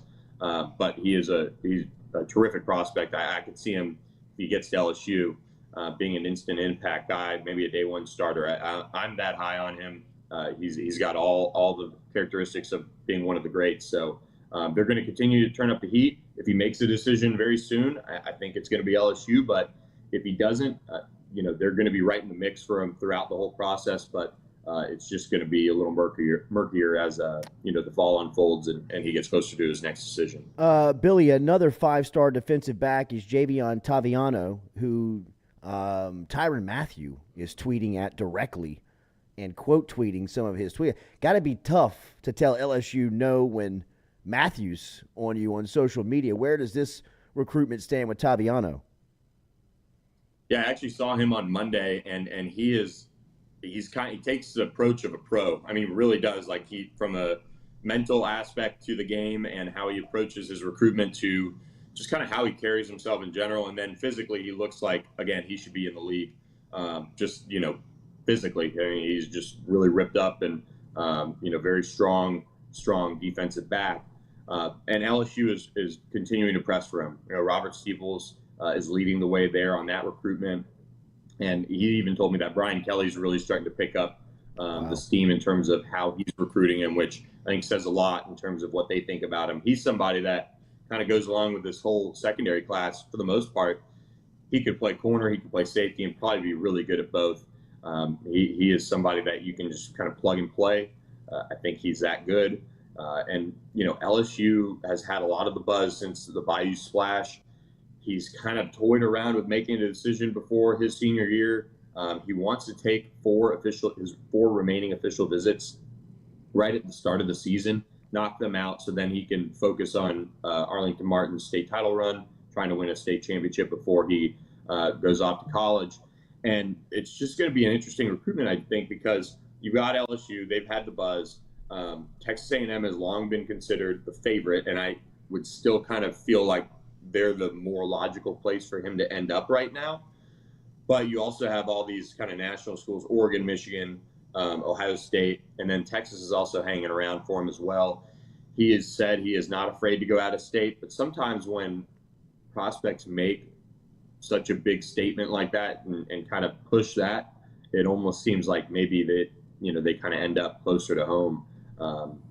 I think it's an LSU A&M battle right now, but he is one prospect you cannot get anything out of, quite honestly. He really, really plays his cards close to the vest. But whoever's getting him is getting him, a heck of a young man and a football player too. One on the field, real quick, Bill. What do you make of this LSU early camp storylines that are starting to pop here now that the media is getting some extended time to see what's going on out there? I think the offensive line is really impressive. I think the competition level is turning up. Will Campbell really looks the part after summer conditioning and is holding down that left tackle spot. I think the push from Emory Jones has kind of been what we had talked about all summer in terms of guys who could find themselves on the field early as freshmen. And he really just looks great. He looks strong. He looks ready to go. So how he pans out is going to be interesting. And if he doesn't overtake Tremont Shorts there at left guard, he could do it during the season, or he's still going to have a really bright career. I mean, he looks the part. Center's going to be interesting. Garrett Dellinger in there kind of holding that down right now. And then you've got right guard, you have Miles Frazier, and then Anthony Bradford has kicked out the right tackle. But it does seem like they have some pieces there. It doesn't seem like, the past offensive line where, one guy goes down, you're kind of like, oh man, this is going to be a rough show. But they do seem like they have some quality depth and competition there. And just seeing those guys work, I think they're going to be okay. I really do. Bill, have a great weekend, buddy. Thank you for the information this morning. Anytime, guys. Thanks for having me. There he is, Billy Embody, checking in from On3 Sports. Read the latest online at on3sports.com or keep up with what's going on with Billy over on Twitter. At Billy Embody is where you can catch him there. Remember, Daily, we're brought to you by Daniel Newman and our friends over at Edward Jones. Daniel.Newman@edwardjones.com is where you can email in to Daniel to get your questions answered about finances happening over at Edward Jones. And if you need any fiscal advice, Daniel Newman can help you out today, whether it is investments, whether it is strategy, after your professional career, whatever it may be. In retirement, let Daniel Newman help you out. Daniel.Newman@edwardjones.com. We have got our friends from Iverstein's here. Josh the Butcher is in the kitchen, cutting it up. It smells like Italian. It sounds like a murderer. Dexter. From an Italian movie. Yeah, it sounds like a hell of a nickname, Josh the Butcher. Me call my guy? Yeah. Sharpening his blade. Instead, we call him Bundles. Apron on? Yeah, right. Captain Bundle. Oh, Josh Bundles. He'll be here, the thespian. Yes. We'll be here talking, speaking of thespian, we will talk to Nathan Velasquez about the movies here. Johnny Depp is back. We'll talk to Nathan about what the latest is. With Johnny Depp coming up here. Back in a bad I think it's back in a good way. Yeah, good way. Back in a good way. Okay, hit that like and share button if you don't mind. Make sure and lifetime. hit that comment button. If you have not already subscribed to the YouTube channel, please hit that subscription button. And click that bell right next to the subscribe button. That way you know when we go live, like tomorrow, inside of Zachary's gym. We will be live for Kylan Jackson, the safety, announcing where he will go to college between LSU and A&M, as you heard Billy Embody from On3 say that he feels like LSU is going to win out here. So LSU looking to stay hot on the trail and could bring the Jordy Culotta show to 3-0 in their opening commitments. Crazy.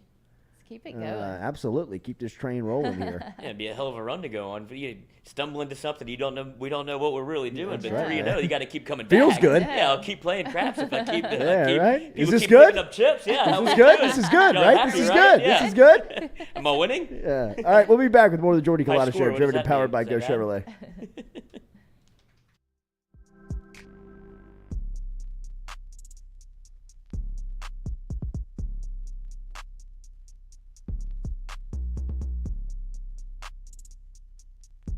Red Stick Sports, a local staple in Baton Rouge to all sports fans, was founded back in 1981 and has remained a family business for over 40 years. Today, they still have the great selection on the floor, but they're also a leader in custom apparel for businesses, sports teams, and other groups. Take it from us, everybody over here at FM Digital Media. They help us out with all of our apparel. Let them help you out today. Go ask for Cody over at Red Stick Sports.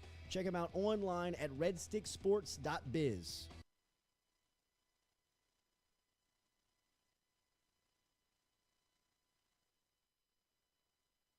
I was embarrassed about my smile. Are you unhappy at yours? Do you not smile back at yourself? I called my friend, Dr. Spillers, over at Johnson & Spillers. He fixed my smile, and now everywhere I go, people are complimenting it after the work that Dr. Spillers and the staff did to my mouth. They can do it to yours. Get in touch with them. JohnsonSpillers.com. 2 locations, one in Gonzales, one in Baton Rouge. Easy to find them, JohnsonSpillers.com. We love the crew over at Fresh Chef Kitchen. Chef Shane and his crew dropping off the meals every Monday here to FM Digital Media, whether it's breakfast, lunch, dinner. Me or the crew's going through our meals over at Fresh Chef Kitchen. Their weekly pre-order, freshly made meals, or you can walk into the cooler over there on Airline Highway. They have that fresh, same service over there at Fresh Chef Eats. FreshChefEats.com is where you can find them online. Fresh Chef Kitchen. Tell them you heard it right here on the Jordy Culotta Show.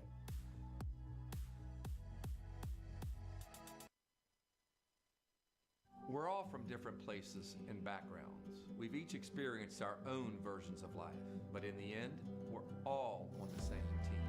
I'm part of that team, along with these players in purple and gold. Kayshawn Buddha, Malik Neighbors, Miles Frazier, Kyron Lacey, Greg Brooks. Whether on the field or in the courtroom, your team matters. So join our team, make a difference. Bet. Let's get it done. In a wreck, Gordon McKernan Injury Attorneys is ready to go to work for you. Come meet your team. I'm your intake specialist. I coordinate your case and connect you with your attorney and paralegal. That's us, your legal team. Thanks. And we'll fight to get you every dollar you deserve. I'm your settlements and disbursement manager, and I'm here to get you paid on time. I'm attorney Gordon McKernan. Put our team to work today. Just call us. Get it done. Do you suffer from chronic dehydration? Are you looking to improve your athletic performance and you need to get over and see our friends over at GoFlow IV? They're located on Jefferson Highway. Easy to find them online at GEAUXFlowIV.com. Make sure and use the promo code Jordy Culotta Show. If you do, they'll take 15% off of your initial visit. Check them out online, GEAUXFlowIV.com.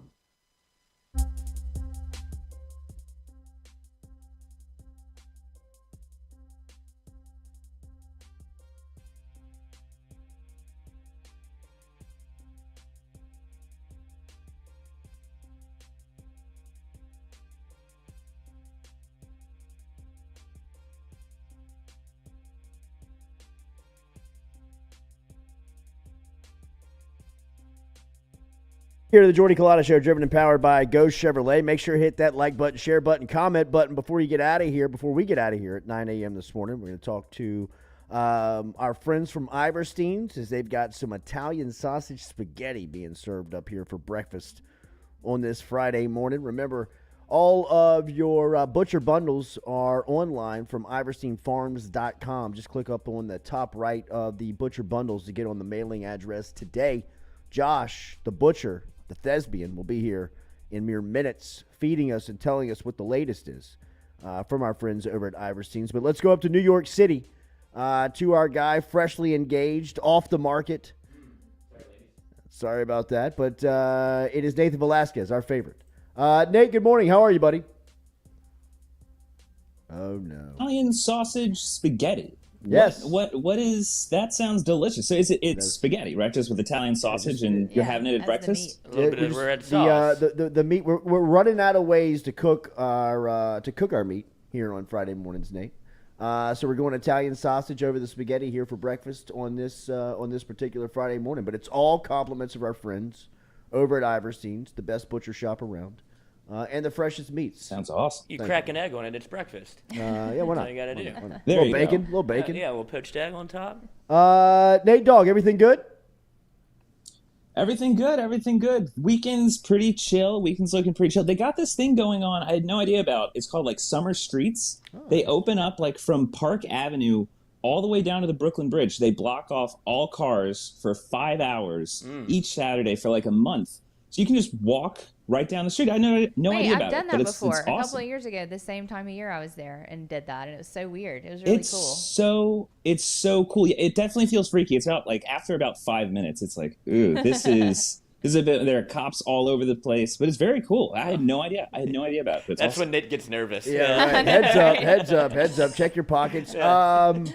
Is New York? Have they embraced like the bike rental stuff where you can go see the city via bike on just kind of like public? They are all over the place. There's one literally right outside our apartment, like right downstairs. Nice. It's expensive as hell. It's like I think it's like $15 for 2 hours or something like that. So it's I haven't done it quite yet, but some people love it. There are people on the city bikes. That's what they call them all the time. But no, the stations they've got like one every 4 blocks or something. Those are popping up in Baton Rouge too, aren't they? Last time I was there, but we're noticed screwing a it lot up. of We're those. screwing it up. They're like downtown mostly, right? Yeah, they are. I was in Austin a couple of weeks ago, and I mean that was fantastic to see the city via bike. That feels with a couple like 11-year-olds that kind of, helmetless. Nathan, lawless country. Johnny Depp is back. I'm sorry. Go ahead. Yes. No. Well, I was gonna say when I was in Austin, they had those Lime scooters. Yes. Like those are the ones. Yeah. I feel like those. It's tough to really get a city that's good for those, but I thought those are a lot of fun. But I agree. Johnny Depp is back. He's playing King Louis XV in like this huge. It seems more like a romantic comedy. He's probably going to be playing a little bit of that Johnny Depp kind of more of a silly character than a dramatic role. But I was happy to see this. I think that the biggest question throughout that entire trial was, is he going to be able to revive his career? Everyone was talking about, like, is he going to, in terms of getting his reputation back? I think he kind of came out as the winner in a big way. Not just in the trial itself, obviously, but in terms of people, their sympathies went towards him. Everyone felt like he came out of that, I guess, from a reputational standpoint as the winner. But then the second to that, is he going to be able to actually have a career after this? Like, is Disney going to bring him back? Is he going to be getting the big contracts? He was kind of seen as, he just wasn't, no one wanted him in any roles. He just seemed like a dangerous person to have on set. But it looks like he is probably coming back now. There's some swirls of excitement with this role, it seems. So I'm happy. I'm happy to see that he's back in something. I'm happy to see that he's back doing something that's rather playful, feels more like a Johnny Depp type role, playing like a foolish king. I'm excited about it, and I'm happy to see that his career might actually be picking up some steam. And that was quick too. I think that verdict came in like 3 months later. Right. But yeah, I mean, if he didn't win, then I think that whatever contracts he has right now, they were on the chopping block. And yeah, I'm hoping for another Pirates movie. I hope we get another thing with Jack Sparrow. I feel like that would be.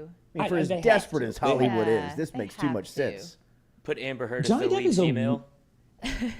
That would be, if they cast her as the villain. Yeah. That would be hilarious. That would be pretty Do funny. A kangaroo that court on the ship. Make her walk the plank. Oh my gosh. Oh my gosh. Nathan, the latest on Ezra Miller is not good, right? It hasn't been good. It hasn't been good for a while. So if you don't know anything about this story, Ezra Miller, he's been playing the Flash in Justice League, all the latest Warner Brothers properties. And so there were these stories that were coming out earlier this year. Ezra Miller attacks a woman at a bar in Hawaii. Ezra Miller throws darts at a man in Hawaii. He kept doing stuff in Hawaii. He was getting arrested time and time again, and everyone on social media would trend, and it would be like, well, what does this mean for The Flash? Now, The Flash has been in production for like 3 years. I don't care about Ezra Miller. It's a $200 million movie. And you have these like small, it seems like, misdemeanor type stuff. It's kind of like, he's getting in trouble. We hope he pipes down, but we're not going to actually, we're not going to, tank our $200 million movie because of something like this. Thing. Exactly. And then it comes out, Ezra Miller, over the last 7 years, has been giving LSD and alcohol to 13-year-olds all the way up till they're like in their early 20s. And then it was like, okay, that's a little bit more. Still, Warner Brothers was like, they would come out with these statements, be like, all right, Ezra Miller's not going to be part of the promotions. He's not going to be in the spotlight. We're releasing this movie. We're so happy with the movie. We're so proud of it. And then it comes out, he's assisting a mother on the run with 2 young children. They're hiding out with him on their Vermont farm. Seems a little weird, but nothing like illegal going on. There's a photo that comes out with like a baby. It's just a little weird, but you know, Flash being again, Flash. $200 million. It's Flash being Flash. But then a photo is released of like there's like a baby on the farm with a bullet in its mouth, and at that point, everyone's like, "What are we doing here? This is going wild." Like Warner Brothers is still though saying like, "It's a $200 million movie. We love the movie. We're not tanking this movie." He won't be in Flash 2. He's not. Yeah, guys, chill. He's not going to be like. We won't do anything else with him after this. Just don't give us any like grief over this thing. But then it comes out, I think 2 days ago, he's going to court because back in May he broke into someone's home to steal a few bottles of liquor. So he's now going to court. Yeah, he's being charged with a felony. Was so that the now Warner Massachusetts Brothers thing? Like was that the family? I think so. He broke into someone's just residence. Doesn't seem like it was a big house. It wasn't like a rich, like he was not going for like the I don't know what's some of that like $500 liquor. Right. He didn't go for even the high dollar stuff. And so Warner Brothers is now saying exactly. He like steals like a few cores and then gets out of there and then they drop this entire movie. You got a funnel? Yeah, thought you'd be home. He's doing a keg stand in the house. Right. Does he really So Warner think Brothers he's the is Flash? now. Does he think he can like run away from these things? Maybe he does. I don't know what's going through his head. But now Warner Brothers is saying that they're either going to do like a big interview with him to kind of explain what's going on. I would love if they did that. That just sounds like a train wreck. I think that'd be hilarious. The next option is they're going to pull him from all the promos of the movie. And then the third option is if this keeps happening, which I mean, I think it's probably going to keep happening. They're saying that they are it's on the table that they're going to pull the movie, which would just be within 1 year to pull your $90 million Batgirl movie and then to pull your $200 million Flash movie. Like it is pies in the face over there right now. It is embarrassing what's going on, but it's also wild that I don't know, like Ezra Miller is not huge famous. He's not like, he's not Tom Cruise. He's not, he's not Miles Teller even. I don't think he's got that name recognition yet. But for someone that doesn't have that name recognition to be tanking an investment like this is just wild. Like I cannot believe that it's still story after story and that it might actually make them pull what sounds like a pretty good movie for $200 million. That's insane. Nathan, this Anne Hesh story is crazy. I know. Right? Is she going to make it? It doesn't sound like she's going to survive. That's it. I don't think she is. Did you say you don't think she's going to survive? I don't. I do not. What's happening? Anne Hesh is I think a Emmy Award-winning actress who the story of what she did, I mean, she was all messed up on drugs. She was driving her car. She drove it through her house. Well, that's right. She drove it into the house. She drove it into the house, and the car exploded. And she's been in a coma, in critical condition for the past, I believe, 7 days. And her rep, I think, said on the behalf of the family, she's not expected to survive. I think I saw an article this morning. I think they're actually planning to take her off life support. So I think it's not. I don't think she's. I think it's official that she's not going to make it. Wow. Sad. Yeah, she's kind of been on a downward spiral. I feel like for a while. I didn't know. I mean, I remember her. Wasn't she in Volcano? Was she in that movie? Volcano. Remember Yes. That was her big thing. Okay. Yeah. When she became really popular. I guess she hasn't been really in rotation in a lot of projects. She hasn't really been in a lot of movies, I don't think, for a while. Mm-hmm. But that's so sad. That's so, like, it really is.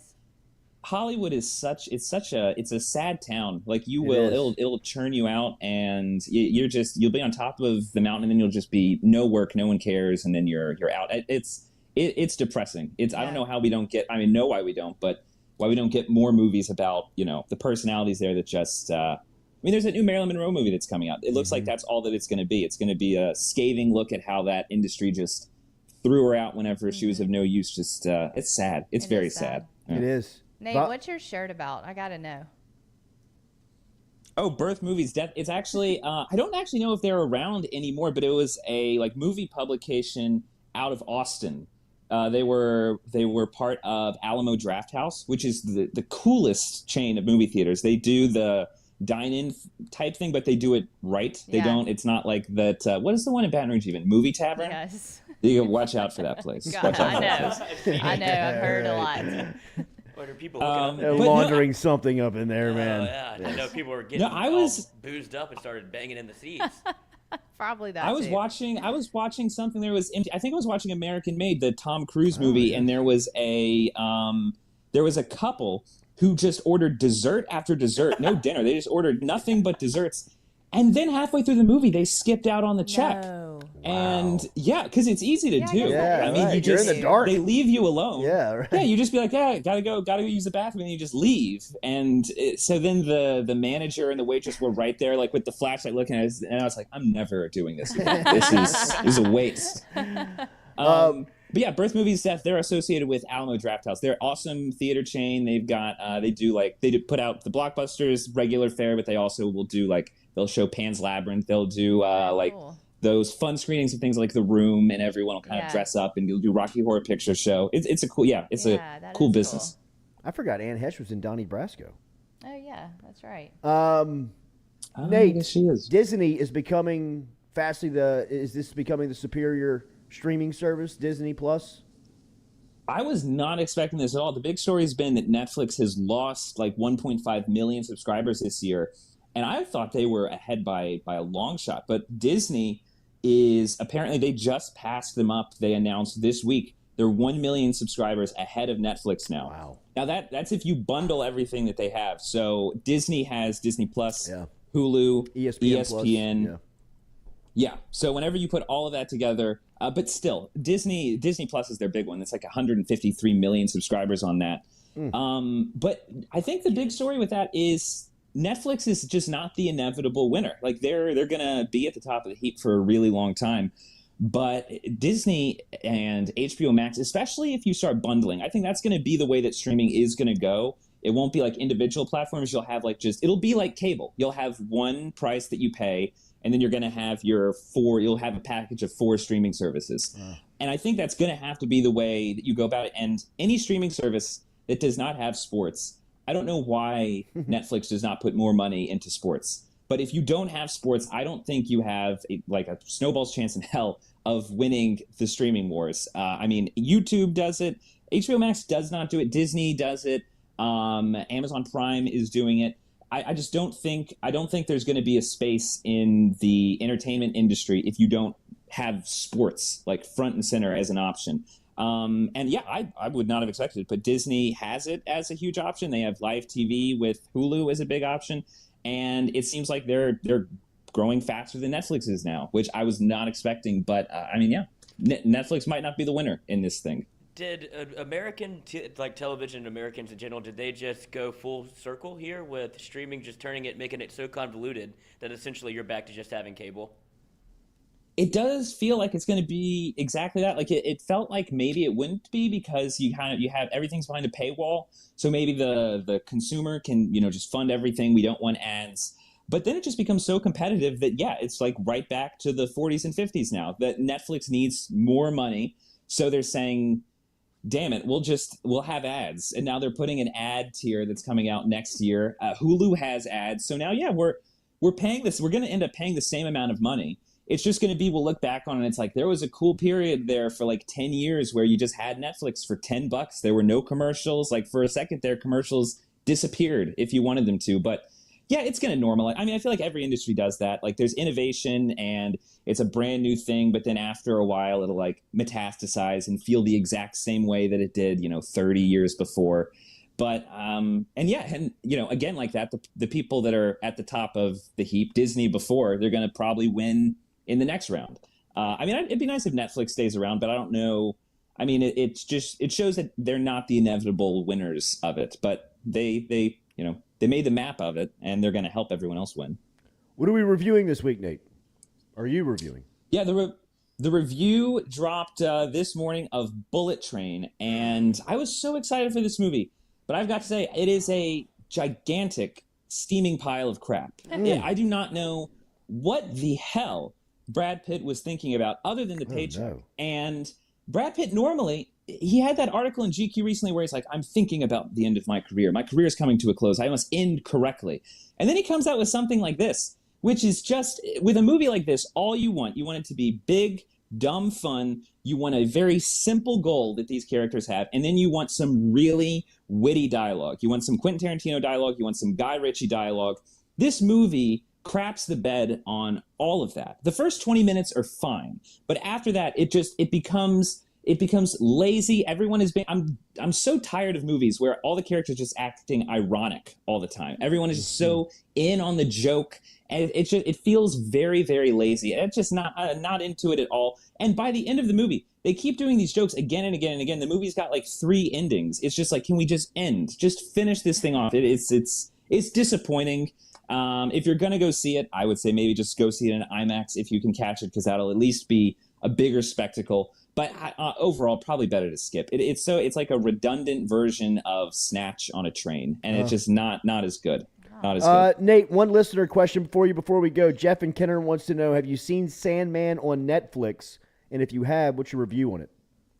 I have not seen Sandman on Netflix. I'm actually going through The Boys right now on Amazon, but good, Sandman is on the list. It's so good. I was in the middle of season 2 like last year and then stopped for some reason. So now, no, it's fantastic. I forgot how good The Boys is, but I've heard a lot of stuff about Sandman, and I'll check it out. But it's going to be next month, this Lord of the Rings show. That's going to be the big thing, and it's getting ratioed like you cannot believe on YouTube. So we'll see what happens. But yeah, Sandman, I'll put that on the list. That is the 5-Minute Critic, Nathan Velasquez, that you can hear every Friday right here on the Jordy Culotta Show. Make sure you subscribe to his YouTube, subscribe to all the social media to keep up with the weekly reviews over there from Nate. Nate, have a great weekend, bro. We'll talk to you soon. Y'all too. All right, man. There he is, Nathan Velasquez from New York City here, closing out the week. We will eat compliments from our friends over at Iverstein's when we come back here. Driven and powered by Go Chevrolet.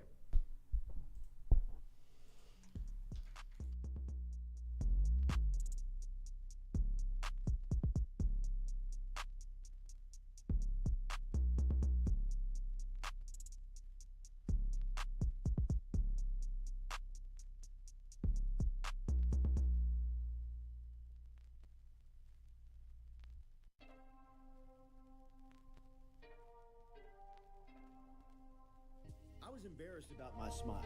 Are you unhappy at yours? Do you not smile back at yourself? I called my friend, Dr. Spillers, over at Johnson Spillers. He fixed my smile, and now everywhere I go, people are complimenting it after the work that Dr. Spillers and the staff did to my mouth. They can do it to yours. Get in touch with them. JohnsonSpillers.com. 2 locations, one in Gonzales, one in Baton Rouge. Easy to find them, JohnsonSpillers.com. Red Stick Sports, a local staple in Baton Rouge to all sports fans, was founded back in 1981 and has remained a family business for over 40 years. Today, they still have the great selection on the floor, but they're also a leader in custom apparel for businesses, sports teams, and other groups. Take it from us, everybody over here at FM Digital Media. They help us out with all of our apparel. Let them help you out today. Go ask for Cody over at Red Stick Sports. Check him out online at redsticksports.biz. Hey, Baton Rouge, when traveling through Natchez, Mississippi, whether you need to fill up your vehicle or your belly, stop by Go-Mart and On The Go Deli. Go-Mart has clean restrooms, community coffee, an awesome beer cave, and a great selection of anything you might need on your trip. So stop by Go-Mart. Southern Eye Center is located at 6859 Jefferson Highway right here in Baton Rouge, has been serving your eyes for over 40 years in the capital region. They offer friendly service in a helpful environment with the highest level of personal care to manage your eye health and vision needs. If you want more information, log online to southerneyecenters.com. That is southerneyecenters.com. Stop in and check out their beautiful office located on Jefferson Highway right here in the capital city. And remember, each time you walk in there and you mention the Jordy Culotta Show, Dr. Ann Shaw and Southern Eye Centers will take 25% off of their fantastic selection of sunglasses. All you got to do is mention the Jordy Culotta Show. Check them out. southerneyecenters.com and located at 6859 Jefferson Highway. Hey, Baton Rouge, when traveling through Natchez, Mississippi, whether you need to fill up your vehicle or your belly, stop by Go-Mart and On The Go Deli. Go-Mart has clean restrooms, community coffee, an awesome beer cave, and a great selection of anything you might need on your trip. So stop by Go-Mart at 4 Sergeant Prentice Drive as you're entering Natchez on the left, and visit Tom and Wright Granning and their awesome team at Go-Mart. We love the crew over at Fresh Chef Kitchen. Chef Shane and his crew dropping off the meals every Monday here to FM Digital Media, whether it's breakfast, lunch, dinner. Me or the crew's going through our meals over at Fresh Chef Kitchen. Their weekly pre-order, freshly made meals, or you can walk into the cooler over there on Airline Highway. They have that fresh, same service over there at Fresh Chef Eats. FreshChefEats.com is where you can find them online. Fresh Chef Kitchen. Tell them you heard it right here on the Jordy Culotta Show.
The Jordy Culotta Show, Iverstein Farms, every Friday here on the Jordy Culotta Show. And this week, my guy, Josh the Butcher, the thespian, Josh the Butcher. hit us right in the gut, literally, with a and in the fields for you. a Italian sausage and spaghetti. That's right. With a little suga. Which I learned, like, the big difference. Take it away, Josh. I'm going in.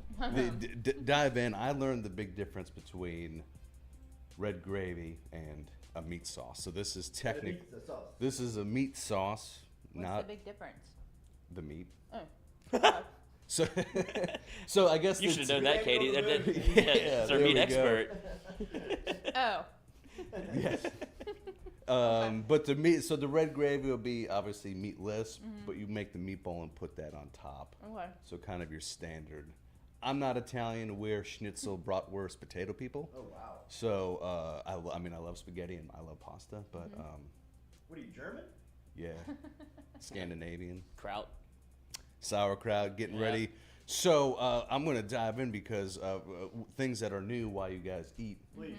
And talk. So the big news is that we have our grand opening tomorrow. Official grand opening kicked off tomorrow at the store. We are doing brunch as well. That starts at 11, and the butcher shop opens at 9. Okay. So come in and get your meats for the weekend. The promo we are running, every receipt from Iverstein's tomorrow will put you into a drawing for a free membership to our bundle for a whole year.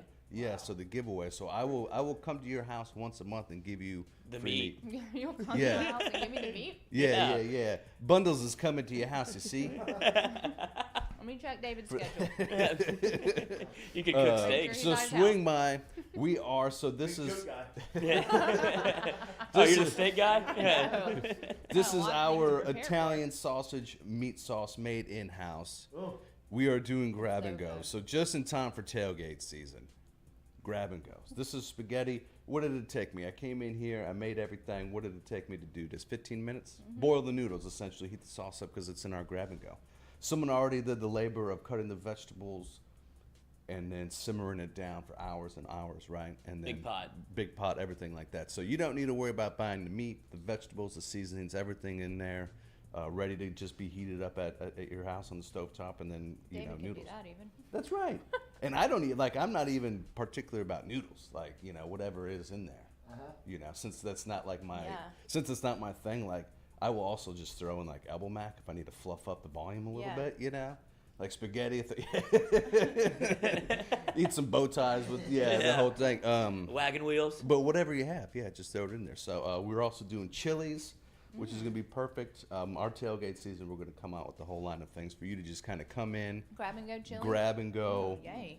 Bring to your tailgate, or just if you're at the house for football day. Not have to worry about cooking for a lot of people, right? Make it seem like you did. Yeah. Dump in the pints of chili and then, oh gosh, I've been working on this since last night. Slave over this for 7 hours, yeah. Tell me what you think, Mm-hmm. And then you can take credit. Absolutely. You just got to get rid of the stickers. So that's going to be really exciting. This is going to be like our big time of year. It's fall, tailgate season. Cooking, barbecuing, because now I said, hey, football camp is back, so just 6 more months of summer in Louisiana. It's like my running joke. Yeah. But eventually it'll be nice and cool, and that's when we hit it out, and we everyone's out on the patio barbecuing. Mid-October. Yeah.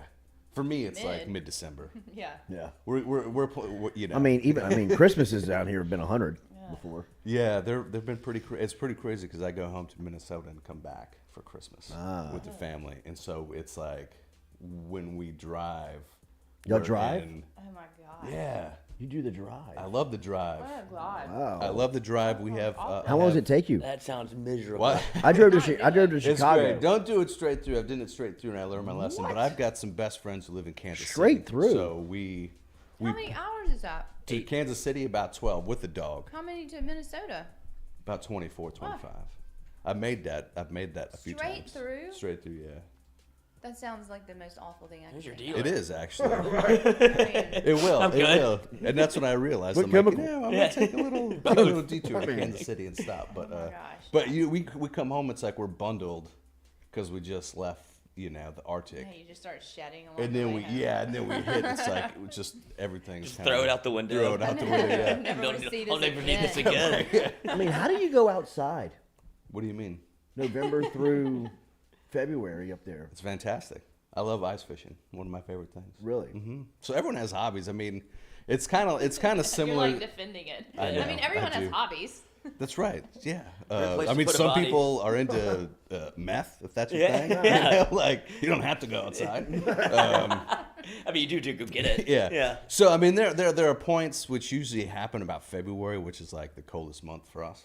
February, it's very dry. We don't get a lot of snowfall, and so it's just bitter cold. Some of those days, it'll be negative 40. It's not good for you to be outside for long periods because you can start freezing your lungs, essentially getting frostbite on your lungs. What a hobby. Yeah. So, but anything. Negative 40. Yeah. I mean, like, what does that? I did my undergrad in Duluth, like right up at the point of Lake Superior, one of the Great Lakes. And my last year there in 2014, it was like colder there because we had a polar vortex. It was colder there than it was on like Venus. Jesus. I mean, it was like you couldn't go out. I mean, they were canceling school and everything because Canceling school? Yeah. I mean, Josh, they cancel school down here when it sleets. I know. Well, they canceled school down here when it might like rain heavy tomorrow. Yes. Don't get me started. Don't get me started.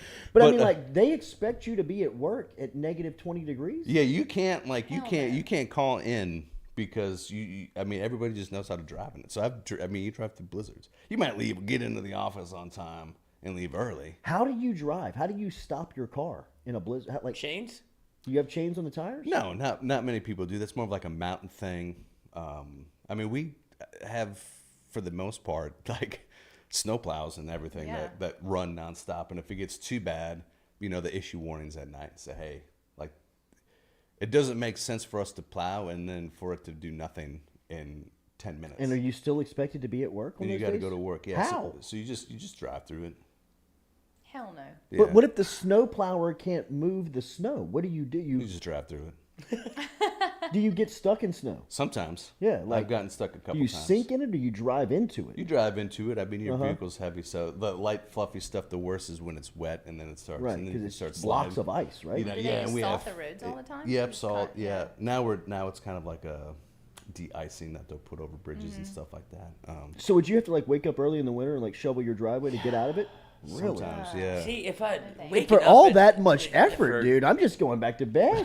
Have you all heard of Zoom? But those are great. So it's like, when I was in undergrad, instead of hurricane parties, we had like blizzard parties. Oh, you know I what bet. I mean? You're like, Yeah, I bet. hey man, classes are canceled. Yeah. Everything's shut Negative down. 40. Yeah, you're like, we have to plan it because you can't. You don't want to be out. Hey man, you go get the chili fixins. You run to the liquor store. I'll call the people over, and we'll just hang out and like watch 90s movies and like eat chili. I'll stay here, hold down the fort. Y'all get out there. I got the snow. You figured that out, huh? All right. But yeah, it's to kind of answer your question, you just give yourself some breaking time. Yeah. It's like you can't drive regular. So do Which they is, I think, the So problem. do they that- cancel class? Sometimes when it gets that bad. But- Campus is only canceled if the public transportation shuts down. Oh, wow. So if public transportation is running, you're going. Golly. It's college, so it's whatever. But Sure. everything K through 12 is kind of the similar. I mean, I remember you only kind of really getting maybe 2 snow days a year. What?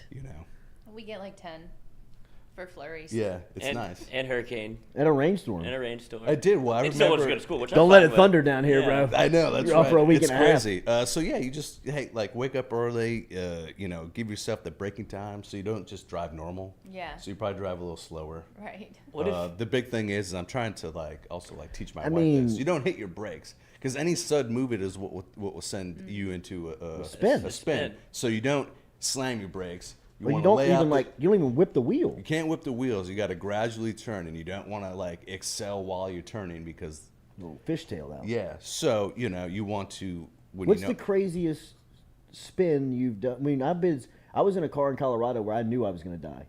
Yeah. I knew I was going to. I knew we were going off the cliff. I mean, the car was. We were sliding at a rate where I was like, "This is not going to. It's the only thing that's going to stop it is going to be the ground." Mm-hmm. You know what I mean? Like we're gonna. I don't know how we stopped what we did, but I mean, Thankfully, I've escaped and not had any. I had one accident when I was 18. Where Wow, I bro. T-boned a guy. wow. Because I slid through the light. Luckily, because of the weather, So you're just out of control sliding, and you're just hands off the wheel, put on the brake. You it's just oh, yeah. shit. If you don't have anti-lock I don't brakes, think you you got just a menu give up, pummel. though, right? Like, I'm not even going to steer anymore. Sometimes, Well, I mean, like yeah. some of those shots of like I remember there was a shot in like Portland, Oregon. Yeah. Of like a delivery driver driving down one of these hills, bro, and he just bowling ball pins all of the cars that are parked on the side of the road. Yeah. And as he's like the lady's like filming him from he's in the seat like standing on the wheel like I'm behind a gorilla here. I don't know what to do. Yeah, there are. So, City Park, and when I lived in Minneapolis, it was like they had snow. Hey, it snowed. The plows are coming out, so you couldn't park on the street. So it was like a mad dash to park like blocks away. Oh. Because they had And then you have to walk through that? You have to walk through it, yeah. Do they not have underground or above ground tunnels We built? do. So, the cool thing about, the campus around with the school is it was all underground. Sweet. If you were a freshman, you didn't have to leave, and you could always tell the freshmen were because they had like shorts and a hoodie on. Flip flops. This doesn't make sense. I'm coming in my Sorels and Carhartts and that whole sort of thing. But it's just you just dress for it. You know what I mean? And I think my wife has like found to kind of really enjoy it. I mean, granted, she only like gets to do it for Christmas, and it's like, oh, this is magical. White Christmas. And then we like hightail it back down to Louisiana, and it's like warm. But I think she's starting to like it, and it's just, I mean, we have ice fishing, cross country skiing, downhill skiing, snowmobiling, which is like a big thing. Yeah. So people love going snowmobiling. That would be cool. Those are all kind of sledding, tubing. I mean, still to me, one of the craziest pieces of video I've ever seen was the Metrodome collapsing with the snow on top. of it. Yeah, that happens. We went. That was. I mean, like, didn't surprise us. Yeah. Finally, is what I think they were saying. I mean, I'm not a Viking fan, but it was fun to go. I did go to the Bears-Vikings Sunday night football game that got moved because of the dome. It ended up being Brett Favre's last game. Yeah, that was at the University of Minnesota. That was at the University. Right? Outdoors. Yeah, TCF outdoors. There was a blizzard going on. We got our snow pants on and everything.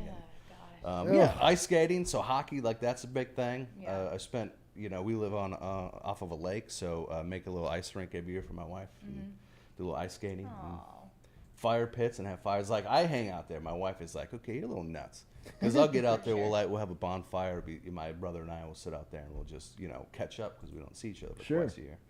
And so we'll just sit out by the bonfire and have a few drinks, and snow and breath and everything is chapped, and you just kind of Do you use chapstick? Yeah. Really? Because there's a debate. I would imagine that the more chapstick you put on, the more chapped your lips get once you start. Really? So I didn't know. Mm-hmm. Yes. I didn't know that. I didn't know if you all were just like, we're just gonna Minnesota tough this thing, and you kind of evolve into having these just lips that don't get chapped. When I'm exposed, if I'm going out ice fishing or you're going skiing or whatever, I'll put some pre-balm. Yeah, and it's usually that. It's like a Burt's Bees. It's a heavier balm. Carmex, if anyone remembers the jars. Yeah, the little jar with the yellow top. Screw it with your so you don't get your Looks like you just left a glory hole. It's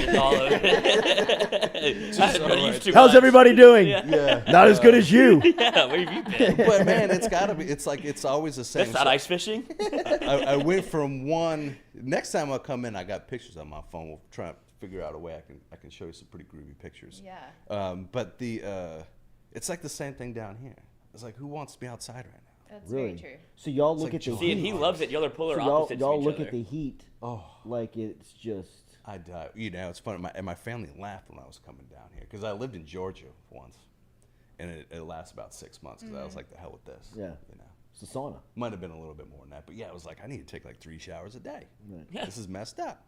And I just went to get the mail. Yeah, exactly. You forget something in your car, like I can't go There's get that. things crawling around. Like that freaked me out. When I first got down here, I switched apartments 4 times because there was a dead roach. I didn't know what the hell they were. Just thought it was like, it's like, up north, it's like they don't exist because free. Yeah. Unless here, bro. Unless like, ooh, these maniacs driving around everywhere. I'm like, they don't like those belong in like your crack dens or like you got to be dirty up north to have roaches. And so they're just down here, and I'm like, I need to move. And finally, the lady was It's supposed to be a bad apartment. Finally, the lady's like, this is just part of Louisiana. Yeah, right. And then I walked outside at night, and I was like, oh, shit, it is. Like they're everywhere. They're everywhere. This is crazy. I don't think, no matter how used to it you get, I still think that when one catches you by surprise, everyone's scared. Everyone is afraid at that point. Yes. Doesn't matter if I remember it was like in our 3rd or 4th grade class, somebody told us that there is a 95% chance that a roach has crawled in your mouth while you're sleeping. And a spider. The spiders, the whole thing. Yeah. So because of that fact, I'm glad to end my story, when I moved down, it took me about, what's a semester and a half? 6-7 months, maybe? Something like that. Where I slept with my mouth like into the pillow, and I couldn't sleep. Like I would I was afraid to go to sleep, which is like the whole thing. Puts on a ball gag at night. Josh the butcher, the lesbian, the pillow biter. So I would flip my pillow. Well, I would flip my pillow every night to make sure there was nothing underneath it. And wow, bro! And check behind So this is your phobia. This is your deal. It was for the longest time. Like now I can sleep kind of no problem. Right. And like I said, I don't care what anyone says. When a roach catches you off guard, you're afraid. If I see it coming or it No crawls shit, out, no yeah, doubt, you're like, no okay. doubt. Yeah, no everything doubt. about him is horrible. I'll They leave it are. on the floor and put newspaper over it until David gets home. Oh wow. I Wow. won't So even that pick must it be up, like Dad. a universal Louisiana woman thing. You know other women that won't pick up dead roaches. Is A that lot what of you're them, saying? yeah. I mean, why would you? Dead things. I used to come home and there'd just be like random magazines and shit. Laying Yeah, around I'll the house. spray something to death and then just cover it. It's like That's Big my Daddy wife. with I'm the like, newspaper. is everything It's like okay? that. He'll come in and like start picking You up. have a I'm like, crawfish "There's boil?" another." Yeah, it's like you seem pretty cool for someone breaking in and trying to like assault you, because that's what this scene looks like. Oh, you get robbed? just pick them up. There's just dead bugs underneath it. Oh. It's like, oh, that's great. That's me. wild. So it took me a I while. love that cockroaches freak y'all out from the north. They do. So, how do you keep the house warm during the winter? So like, do you just blast the heater all You don't day, or do you blast it, burn no. fires? Shoot, no. So I like. Or is there They more? like it cold. Is the insulation built to where? Because like my house, when it does get cold, Yeah. down here in South Louisiana, gets the cold. only part that really keeps warm is the part in front of the fireplace. Even though I've got the heater on, Yeah. it just can't. It just, Every home up north is insulated. to a point where it's just. Attics, all the walls, all your pipes, everything insulated. So we don't. I mean, people still have the problem. It isn't like no one has plumbing problems or a cracked pipe never happens up north. I mean, they do, but we don't. Like I'm down here the first time we get a freeze in January, and my landlord's like, "Hey, make sure you run your water." All right. I'm like, this we is getting froze a little... our pipes last year. We didn't froze run our water. Did you not? I didn't know you were supposed to keep the drip on. I didn't know it I was didn't that know cold. either. So I'm like, what are you talking about? Well, it's supposed to freeze. You want to bust your pipe. What the? Okay. I guess I'll just keep the water dripping all night. Crazy. Oh, so you don't have to do that because the pipes are It's all insulated. insulated, yeah. And we have basements, which is like my wife is like, wow. Absolutely. We're like I know, underground. that's An fascinating. unbelievable. Basements are incredible. That It's would where be we hung awesome. out. Incredible. So we don't have like Attics. my parents don't have we have one window unit that like never gets turned on. I think it got turned on a couple times this year. Do you run an AC in Minnesota? Like when I Yeah, we lived in have Chicago central. this summer, I lived in Chicago. My apartment didn't have. We would open the window. Most of them do. So like your suburbs and everything, like I mean central air in all those houses. Usually new properties do. I mean the older ones down in like Minneapolis, St. Paul don't unless you have it added. When I jail. was going to school in Duluth, it was like none of the businesses or anything had it because you were off a Great Lake, kind of like Chicago, and so you just opened the windows and that's your AC. It was always windy. Yeah. It was always. There you go. But we it only roughed it out for a month every summer. It was like the last week of August, right before State Fair time and Labor Day and everything, when school should be starting after Labor Day and summer's officially over, by the way. It would be like 1 week in August where you're like, man, I gotta take a cold shower before I go to bed, just lay there. Oh. But it's like an everyday thing. Yeah, because you don't Wow. have AC. But that was it. Then it would go back, and I was like, after Labor Day, fall's here. There's a switch. It's going to be down to 55 at night. You're like, oh, this is fantastic. I love opening the windows. I would never shut my window until the first snowfall. And my mom and my parents are the same way. It was like you walk into our family's house, and like my wife's like, I could see my breath in here. What the? It's like, put a blanket on. Isn't it beautiful? Put a blanket on. Put a blanket on. Yeah, that's the thing. So she's hated it because when I'm down here in the summertime, I'm like, it's time to get these energy people back. Like, do not touch the thermostat. Like, we will not turn anything on because I'm gonna make that money back that I spent all winter. Sure. Or summer. And so she hates it. So what do you put your thermostat on like now here in the I summer? hate it because of my kid. Like, I'm gonna hold it against her when she's older. Sure. 'Cause You owe me. You owe You me. gotta hit her with a I bill. had to keep it at Hit her with a 70. bill on the 18th. Yes, Yeah. I have to keep it at 72, which I'm dead. Oof. Wow. So, for her, because she can't have the blankets or whatever, so she's still kind of figuring this life thing out. Yeah, for sure. So I got to keep it so she can sleep comfortably. And me, I sleep half outside of the little blanket I have for the couch. I don't even sleep under the covers. Leg Mouth out. open down into the pillow. Yeah, the whole thing. Roaches and all. Hiding from roaches. Yeah, right. But, living in their house. My wife used to hate it because it was like we had the apartment or whatever. I would keep it at 66. Yeah. Just I like sitting at the house and just having to put on a sweatshirt or have to use that blanket. Oh, Josh. And then when you sleep, it's just the best. It's just nice 66 and cold. with the fan. With the fan, exactly. Yes. With the fan. Well, actually, you save energy by using a fan. No doubt. I agree with that. Yeah. But he likes it hot. It's unbelievable how much he likes hot weather. Why? I just can't stand cold. You can put something on. I You hate can never- I hate cold more than I love hot. To give you an idea, I just hate being cold. Yeah, I hate hot. I can't. Which is funny. It's not like I'm down here. I spend a lot of time working outside and running outside. I mean, this isn't hot. This is extreme. This is like they shouldn't have built a city here. No, I love this. The bottom of this state. You do? I don't. It doesn't bother me. I mean, I still go outside and barbecue. That's the thing. Yeah. And I'm the only one. I've got a fan. I've got a sweat towel. I wore like you got to. a headband for because you're leaning over. Memorial Day. I was grilling for the in-laws, and it was what like, a bad sight if you're leaning got over. it. This guy's pouring sweat. I got a workout band on, and it's like going for a run. I'm like, oh, it's gonna be outside for a little while, you know. Yeah, I'm doing 2 hours out in the sun. So, yeah, you gotta like over the pit. You see, it's like I'm from the north, so it's like my Scandinavian skin is like, whew. Yeah, you're like when people get husky dogs and bring them to Louisiana. It's like, what are you doing with that? What are you doing with that here?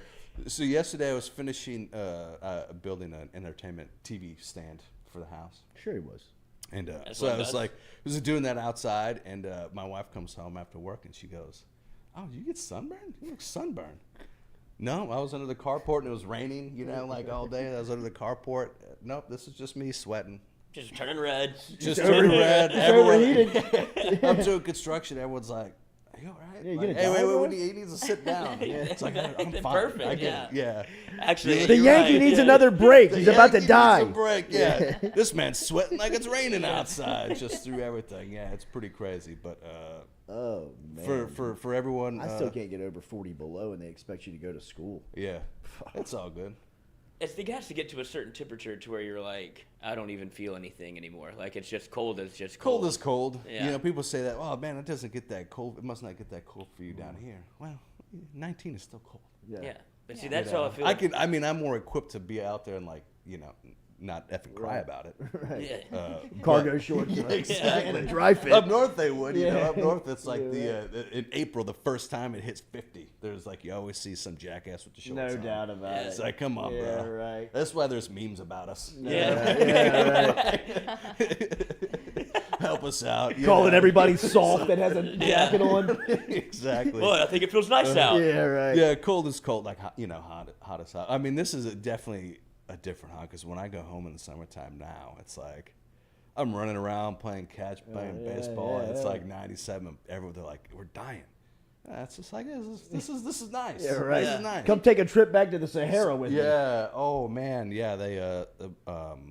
Luckily, my family has come down for graduation, and my wedding was in April, so it was like they were like primo, right? Like 82 for a high. That's day. San Diego weather, bro. The humidity hasn't crept in yet, and in the evening time, it's a nice, you know, mid 60s. They thought it was real nice Oh, Yeah, right. We might move here. Yeah. Exactly. It's like, this is so gorgeous down here. It's like, well, I'm going to have you bastards back for the kid's birthday in July. Right. Yeah. Then we'll July 4th. I've already got your plane ticket booked.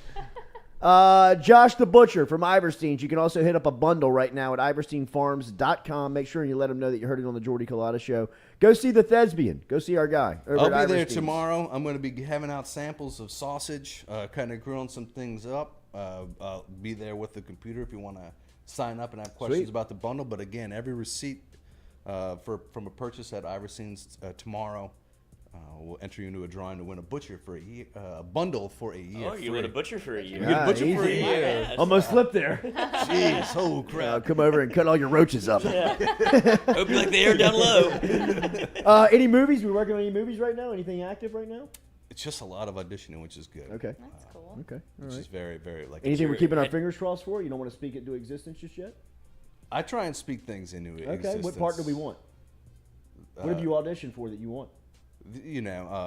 Okay. Maybe not speak everything into existence. Yeah, I can't. You know. Yeah, because then they might come call and. right. But yeah, some things. That's been really good. I have an awesome agent that like really puts me out there and believes in me, and a family that allows me to be a butcher part time and to do that. So like, you know, great people in my life. That's one thing that we didn't figure out until later after knowing. I always thought that he was like Iverstein's general manager when I first met him because of how much he was promoting and loved the place. But then like when I found out that he was working part time, I was like, say what? did too. I mean, to have all this passion and love for what he's got going on, and obviously, it's great. I love it. He has a primary focus. I wouldn't even call it a primary love because he loves what he does over at Iverstein's, but his focus is obviously on acting and his professional life. But when you go see him at Iverstein's, man, you feel like he runs the place. So go check him out over there. Josh from Iverstein's are located in Perkins Crossing Shopping Center. That is just over Essen Lane. If you're heading towards Bluebonnet from College and Acadian on Perkins Road, just right there on your left, as soon as you cross over Essen, the Perkins Crossing Shopping Center. In the corner of that shopping center, you can find Iverstein's now. Go check them out on Saturday mornings. Iverstein'sFarms.com to get on the bundle. And remember, tomorrow for the grand opening, if you have a receipt from Iverstein's, you can enter to win a free bundle for a year, which is incredible value from our friends over at Iverstein's. Have a great Friday. Have a great weekend. We'll be back with you tomorrow for the announcement of Kylan Jackson, safety out of Zachary. 3:30 announcement from his high school on campus. Will it be LSU? Will it be Texas A&M? Tune into the Jordy Culotta Show and find out tomorrow afternoon. We'll be back with you tomorrow afternoon, then back on Monday. Mikey Matuk from Uncle Earl's this afternoon, 4:30 to 6. So make sure you are subscribed and ready for that show coming up and the programming that's happening there this afternoon. Have a great Friday. Have a great day. Go see him over at Iverstein's.